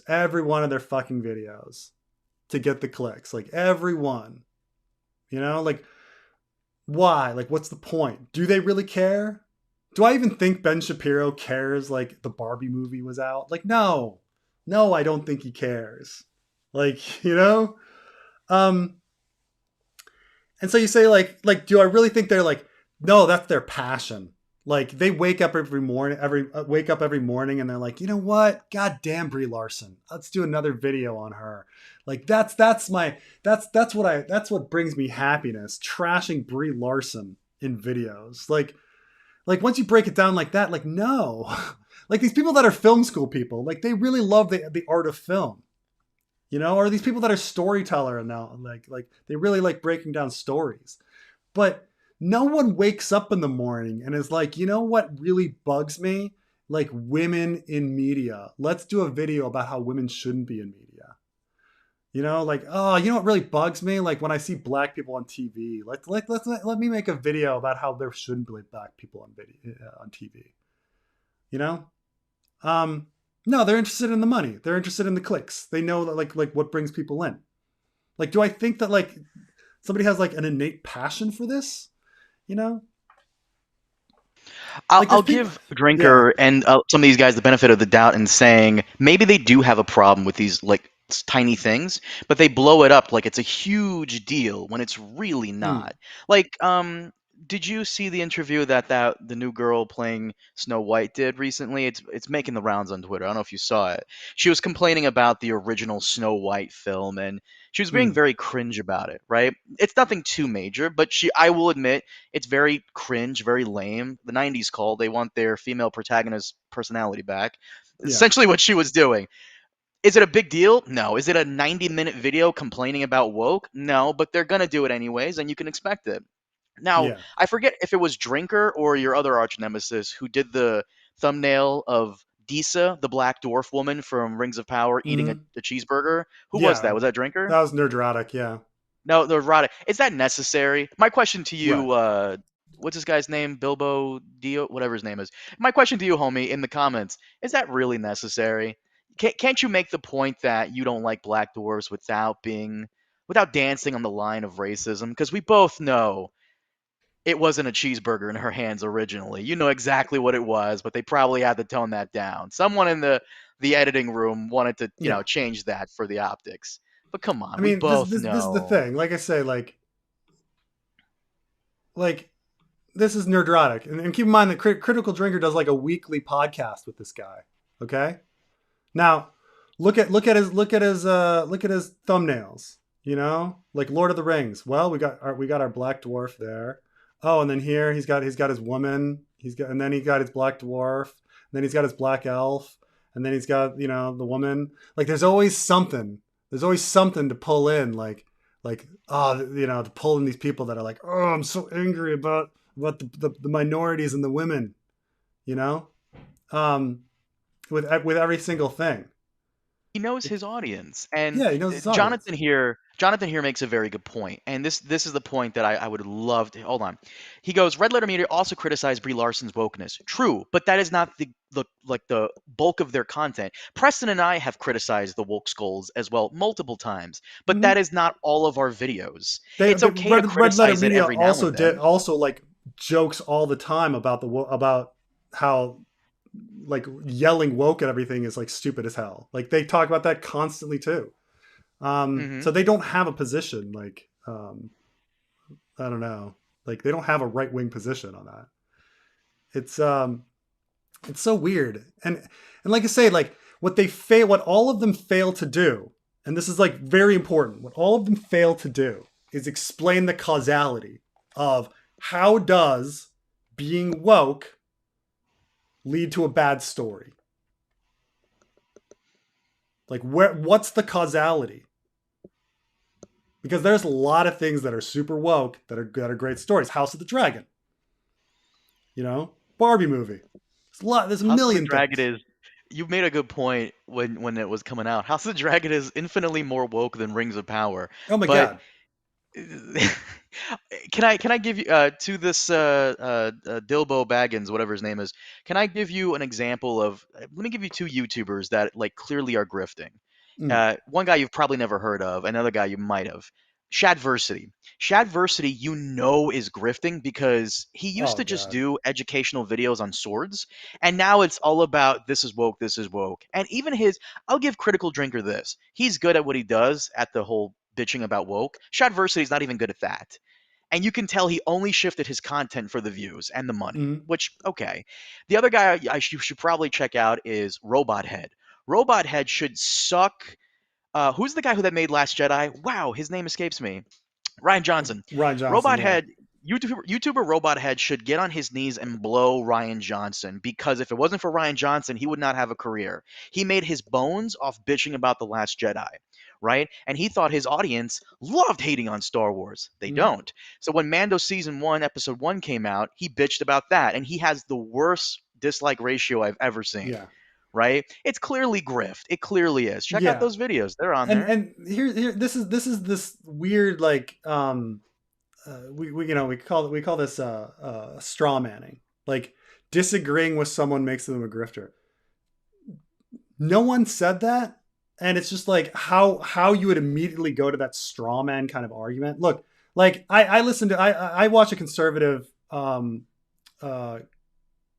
channel called I'll bring him up for a second. JJ McCullough. All right, JJ McCullough. He's a Canadian center right like dude who does videos on like culture and stuff.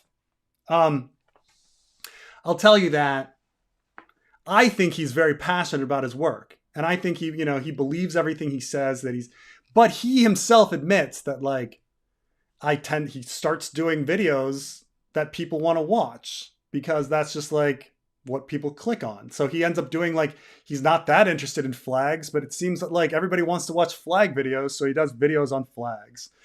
But so like I watch people with differing ideas. If they have interesting arguments, they're worth looking at. The problem here is that Billows, is that you think that like the position itself is the end like thing that makes it good or not. So for instance, your praise of Critical Drinker are that his views are evidence that he's the best film reviewer. Because you think his views are correct. Not that it's processed there. Not that he like has good editing or he has good logic to get there. Just that his views match yours. There's no process to it, because you're not interested in process. You're not interested in like how woke leads to bad content. Like you're not interested in that because you're here and you believe this and you don't care about the logic to get there. And that's the real thing. Real quick on that, like if views are not indicative of like how good someone is at something. For example, I won't name the Game of Thrones YouTuber I'm talking about, but there's a Game of Thrones YouTuber that's bigger than me and Preston combined. And this guy is the most boring motherfucker, monotoned as fuck, but he's big. Does that mean he's good at what he does? Does that mean his videos are better than Preston's? No. It just means he was blessed by the algorithm gods, and he is, palatable to the normies. So yeah, and some people really do the clickbait, like thumbnails and stuff like that. Everything's breaking news, you know. But yeah. You know, but it's that's the thing is like you could be like, oh, the content must be great because of the views. Like, no, like I say, like I don't agree with everything that like JJ McCullough says, but he makes really fucking good videos and he makes really interesting arguments. Like, and so that's like the more interesting thing. Not that like this person agrees with me.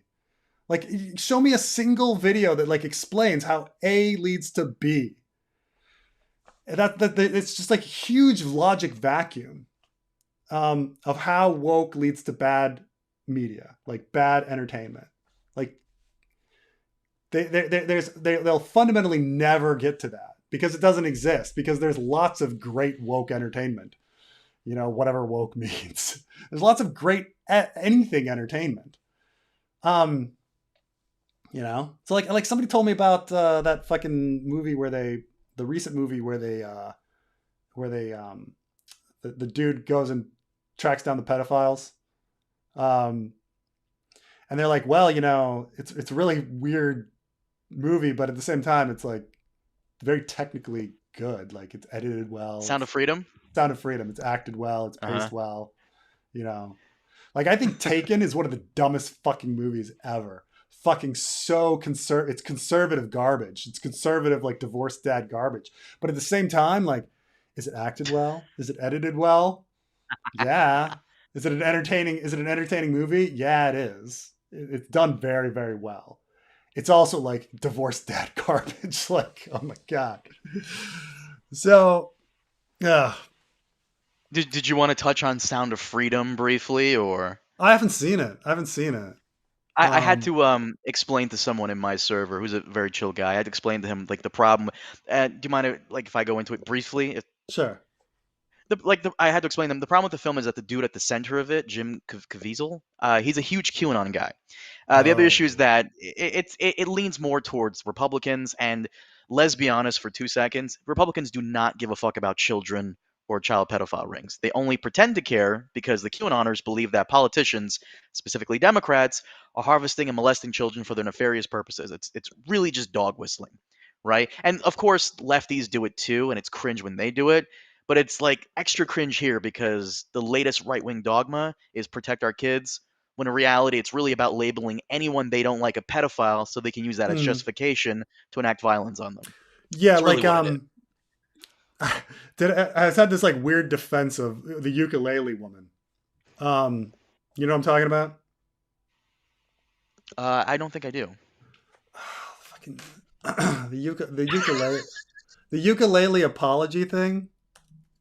Oh no! I know who you're talking about. You're talking about the Yes, I forgot her name, but I know who you're talking about. Yes, So the groomer look, girl. ukulele apology woman, and I'm gonna like step this back. Maybe this is gonna be a Forgot her name. hot Her take. name is But like everybody's like, this woman they kept Miranda calling, Sings. What's that? Miranda Sings. Yeah, Miranda Sings. Everybody started calling her a groomer. And it's like, no, she's not a groomer. Like, she sent some weird messages online to some like teenagers. She wasn't grooming anybody. She wasn't like, okay, wait for 3 years until you're 18 so I can go fuck you. No, she just sent some weird messages. Like, but everybody's been calling her, you know, here's Vosh like calling her groomer. But like, she's not a groomer. Like, she's not a groomer. She's just a weirdo who was like bored online and sent some weird messages to some teenagers. Like, that's not grooming. You know, like she's a weirdo. It's creepy, but she's not a groomer. Like, there's my hot take. Okay, everything can't be grooming. Everything can't be fucking grooming these days. Okay, just stop it. Like. But President, if everything isn't grooming these days, then how do Republicans win elections? On policy? Right. Please. Like, I ask a 15-year-old for the time in the street. I'm not a groomer. Like, just stop. Everything's not grooming. Grooming is a very specific thing. Horatio What Preston's Sands trying to was- say is just do no contact, laundry and therapy. That's really what it comes back down to. That's true. It's true. It's true. Speaking of which, The adage showed me the incentives, and I'll show you the outcome holds especially true for grifting and clickbait. Yeah, it's true. It's true. And we all get influenced by it some. Like I think of my channel as being like fairly pure, but at the same time, like I do the occasional like clickbaity. I mean, in the last 2 videos, I have very clickbaity thumbnails. And like Carmine was like, dude, people really loved that discussion we had. Let's do a second part. Like that in a sense is like playing to the algorithm, right? Right. So well, to be fair, like people, whenever you like, get on George R. R. Martin's case for something, people will come to your channel regardless. So yeah. But no, in regards to that, fuck, what was I gonna say to you? Fuck, what was I gonna say to you? Wow, I forgot. It'll come to me. I think maybe. Fuck, it's gonna bother me. No, we all clickbait on some level, but I remember what I was gonna do is by the way, for the audience who is annoyed with me mentioning Destiny, blame Preston because he got me onto that. You know how whenever you watch anything on Destiny's channel or some of his Eclipse channel, he does this thing where he'll give you a brief preview of what's to come in the actual video. I kind of want to start doing that with our podcast because there are moments in the podcast. Then you find yourself like trying to fast forward to that spot in the fucking 1 hour video. Yeah, like because there are moments where like we have some like fun. Like in the last one we did, one of like the fun conversations we had was Jaime being regent and then still ruling in his name, or Varys killing Kevin and Pycelle, and then the next day Kevin and Pycelle attend the small council meeting. Wait, I just killed you guys! Like that's a funny like preview. I used to upload them all the time on Twitter. Yeah, that's true. That's true. Yeah. Did George R. R. Martin really think about the Page of Lies in 1993?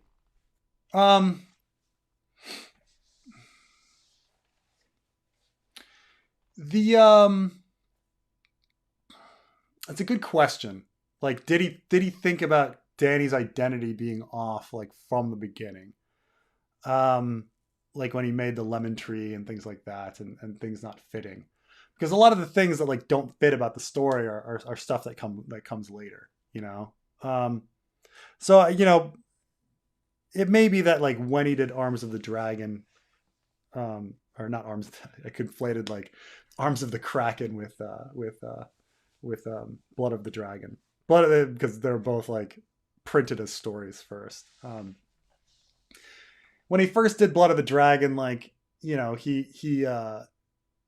this backstory to Dany, but then, when he chooses to contradict it over and over and over as time goes on, you kind of have to say, well, something's up, and like, whether he had like a firm idea or a loose idea or things like that is always a question. But, there's loopy things going on with Dany's mind.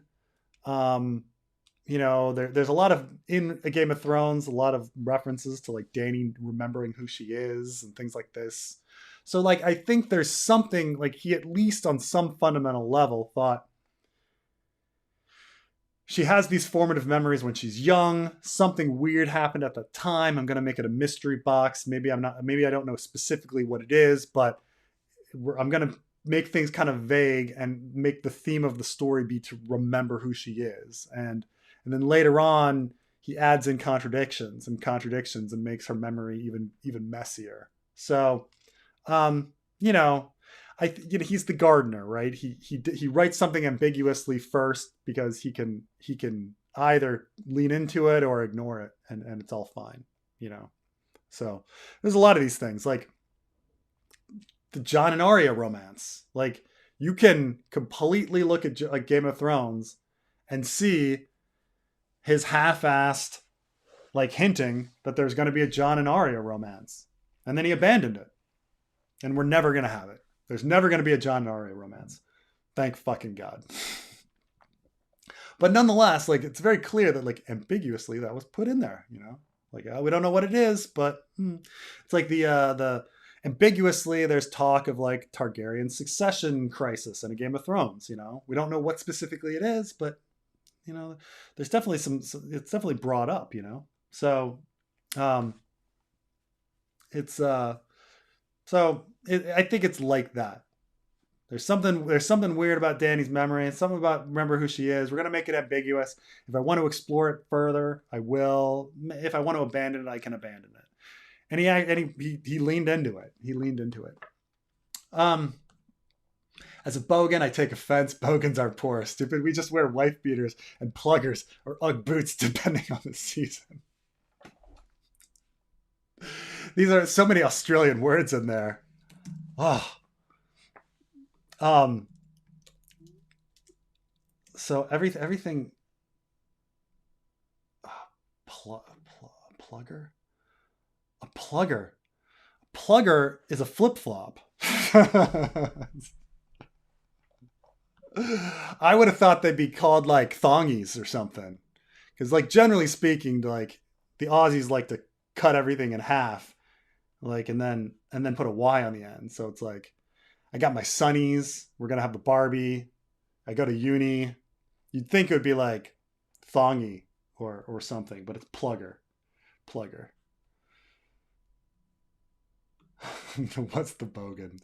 Bogan, Australian thing. I wonder if what happens if I Google what's the image search for bogan?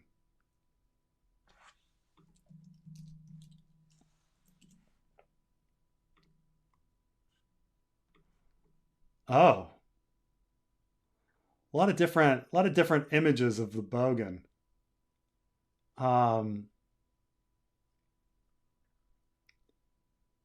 Because I only see them on vacation, I kind of have a different idea. But like, this seems to be, there was a show called The Bogan Hunter, which, you know, what's funny is these just these just look like regular Americans. Like I can't even be like, oh, that's like a redneck American. I'm like, no, those are just like regular. Those are like regular Americans. Can't like somehow like camo pants, like camo shorts are like so common that you know, there's another idea of like the bogan. You know, I don't know. A lot of different ideas about these bogans. They only become bogans when you hear them talk with the accent. Then it's a bogan. That's true. Until then, you know. But this image here I'm bringing up more leans into the kind of trailer trash kind of attitude of it all. But it's like this is just like regular Americans. Like that's the thing is like the trashiest of Australians are just like regular Americans. Of course, again, my ideas of Australia are like completely fucked because I only meet Australians abroad, which is like a completely different group. So, you know, because some people are like, because like for instance, almost every Australian woman I've ever met has been like pretty pretty independent, like tomboyish kind of like traveler of some sort. And Australians are like, no, dude, like there's so many like girly girls who are just like makeup and you don't even know, like who would never be caught dead in a hostel. What are you talking about? I was like, yeah, fair enough. So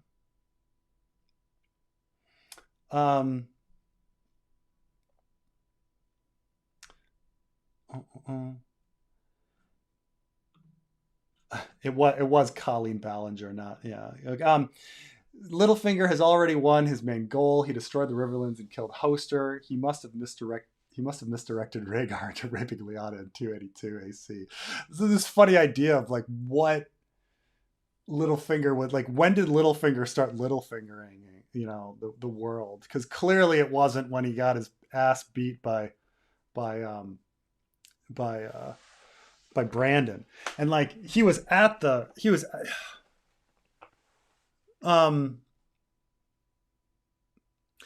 we don't know if he actually went to the tourney. The weirdest thing about the Harrenhal tourney is that the Tullys aren't there. No one can really explain that one. Like, it doesn't really make much sense. Like, why would the Tullys be there? It's like pretty short trip. Or maybe they are there, you know?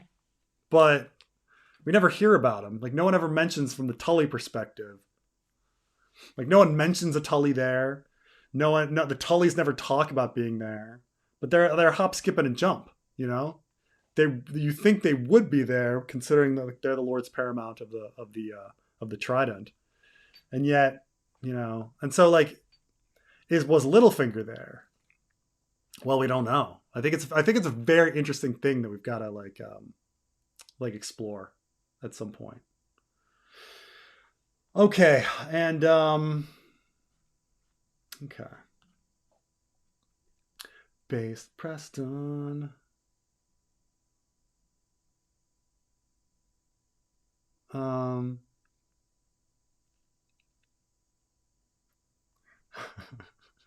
Grooming is when you pull bed bugs from my back hair. All right. Just to clarify, please never stop clickbaiting Preston. I bet those YouTubers whose thumbnails appeal to the viewers, racism and misogyny. It's true. I mean, it's true that like you could clickbait on something you enjoy or that's fairly harmless. Like, okay,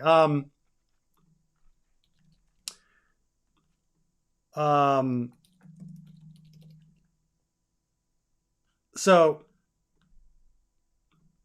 there's this level of clickbaiting, which is like, come on, what do we got here?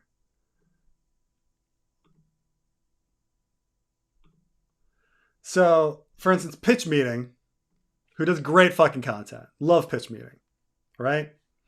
They just like add weird eyes to everybody. That's it. And then your eyes are supposed to like go to them and like be all like, and then there's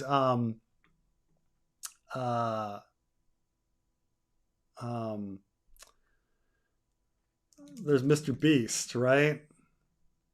Where he puts on his weird freaking face like every day, like everything. And that's all like that's level clickbaiting. And that like pulls people in, but like at the same time, it's not really altering the content. You know, you're not being a sellout in the classic 90s sense. Like being a sellout is when you like your art changes. Your art fundamentally changes like based on like the money, you know? And so I'd say there's like a fundamental difference between, you know, like doing everything for the views versus like well, there's also a major difference between there's a major difference between what you do, which is George R. Martin's list of regret character killings or whatever that you put out there. That is true. That we're talking about a topic that George R. Martin has appeared in and has clearly said. You're not wrong.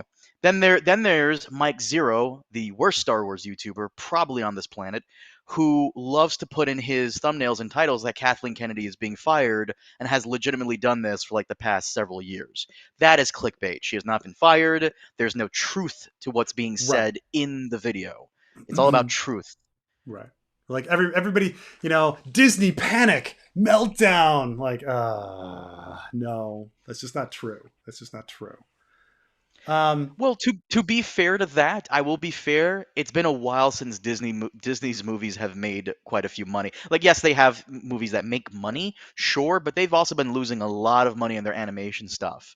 Remember, we went into it. I got to put out the podcast, Patreon exclusive, but we did a podcast where we talk about some of their animation stuff, like Going Red, that Panda animated film that did make money. Yeah. I think that's one of the biggest flops of all time right now. Oh yeah, but the thing is like it's never like let's have a very serious discussion about like why Disney movies are doing poorly right now. It's like meltdown, liberal tears. Like no, that's not it. Like it's not like an analysis of like well um, it's very expensive to bring a family to the movie theater, and so they're going to be lured in by streaming services better, more effectively than to like single men in their 20s who can like go out to the movies, by themselves. That kind of stuff. So it's that's the thing is like when you're lying, when you're like misrepresenting the world, when you're like changing your own beliefs and things like that. Like the thing is like, I'll never lie to people. Like I don't know, like I'll never just fucking say something I don't believe. Like that's just not it.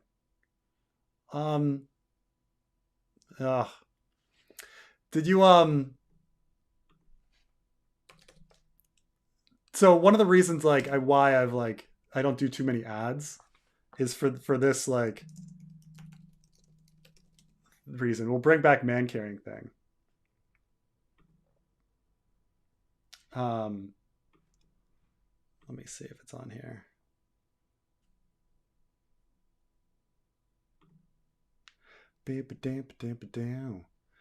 While I search for stuff, I'll just sing randomly. How am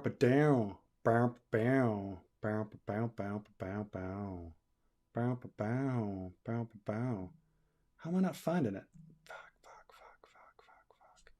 It's got to be here. Our problems with React channels. When YouTubers get turned TikTokers start making YouTube videos. X, your mom.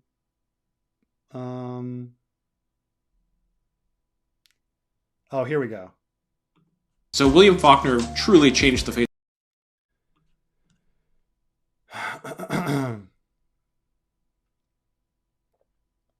Probably, I don't know if we'll get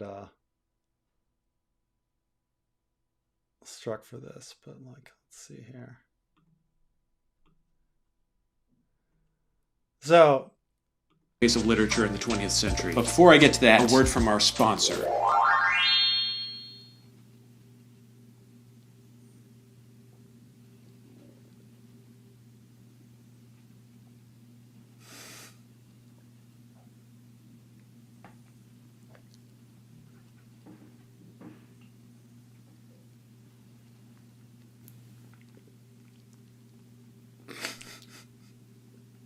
Clash of Clans is a really great game. So I mean, like, I feel like Do not, please, I want to make this very clear to you. Before you go into this, please do not bring me up because there's a lot please not bring me up. To the people who do raid Shadow Legends, I want you to know I do not have the same sentiment as Preston or Man Carrington. But I actually played Raid of Shadow Legends, so I never lied. Like, so like I don't like.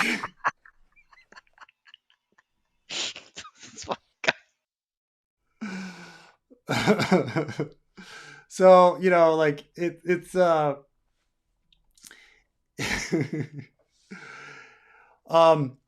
are worn under pants. So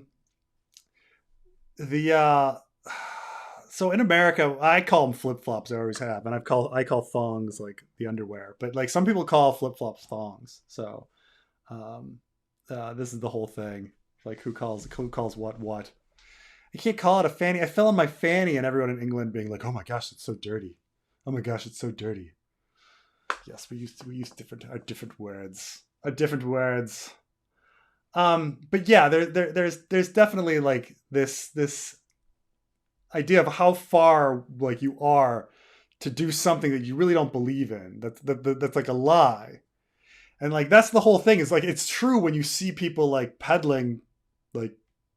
Like what is it, the whatever clan game, like you can like see it like but imagine if your entire existence was that bullshit. Imagine if your entire existence was just peddling something you don't fucking care about. Like the whole great thing about YouTube is just like creative outlet.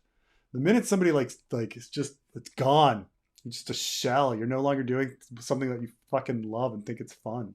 You know? Boy, I waste so much time on Clash of Clans. Like, that's the thing about Carmine, like, you and me, like, we have a lot of fucking fun, don't we? Like, talking about stuff we actually believe. Could you imagine? Could you imagine just, like, taking on and being a character of something you don't give a shit about for fucking money? It's just, what's the fucking point at this point? I told you the other day, like, how, and I'm not trying to rip on anyone specifically, but, like, in terms of Ice and Fire and as a duo, I think you and I are probably, like our banter is fucking gold. It's just fucking gold. Like, it really is.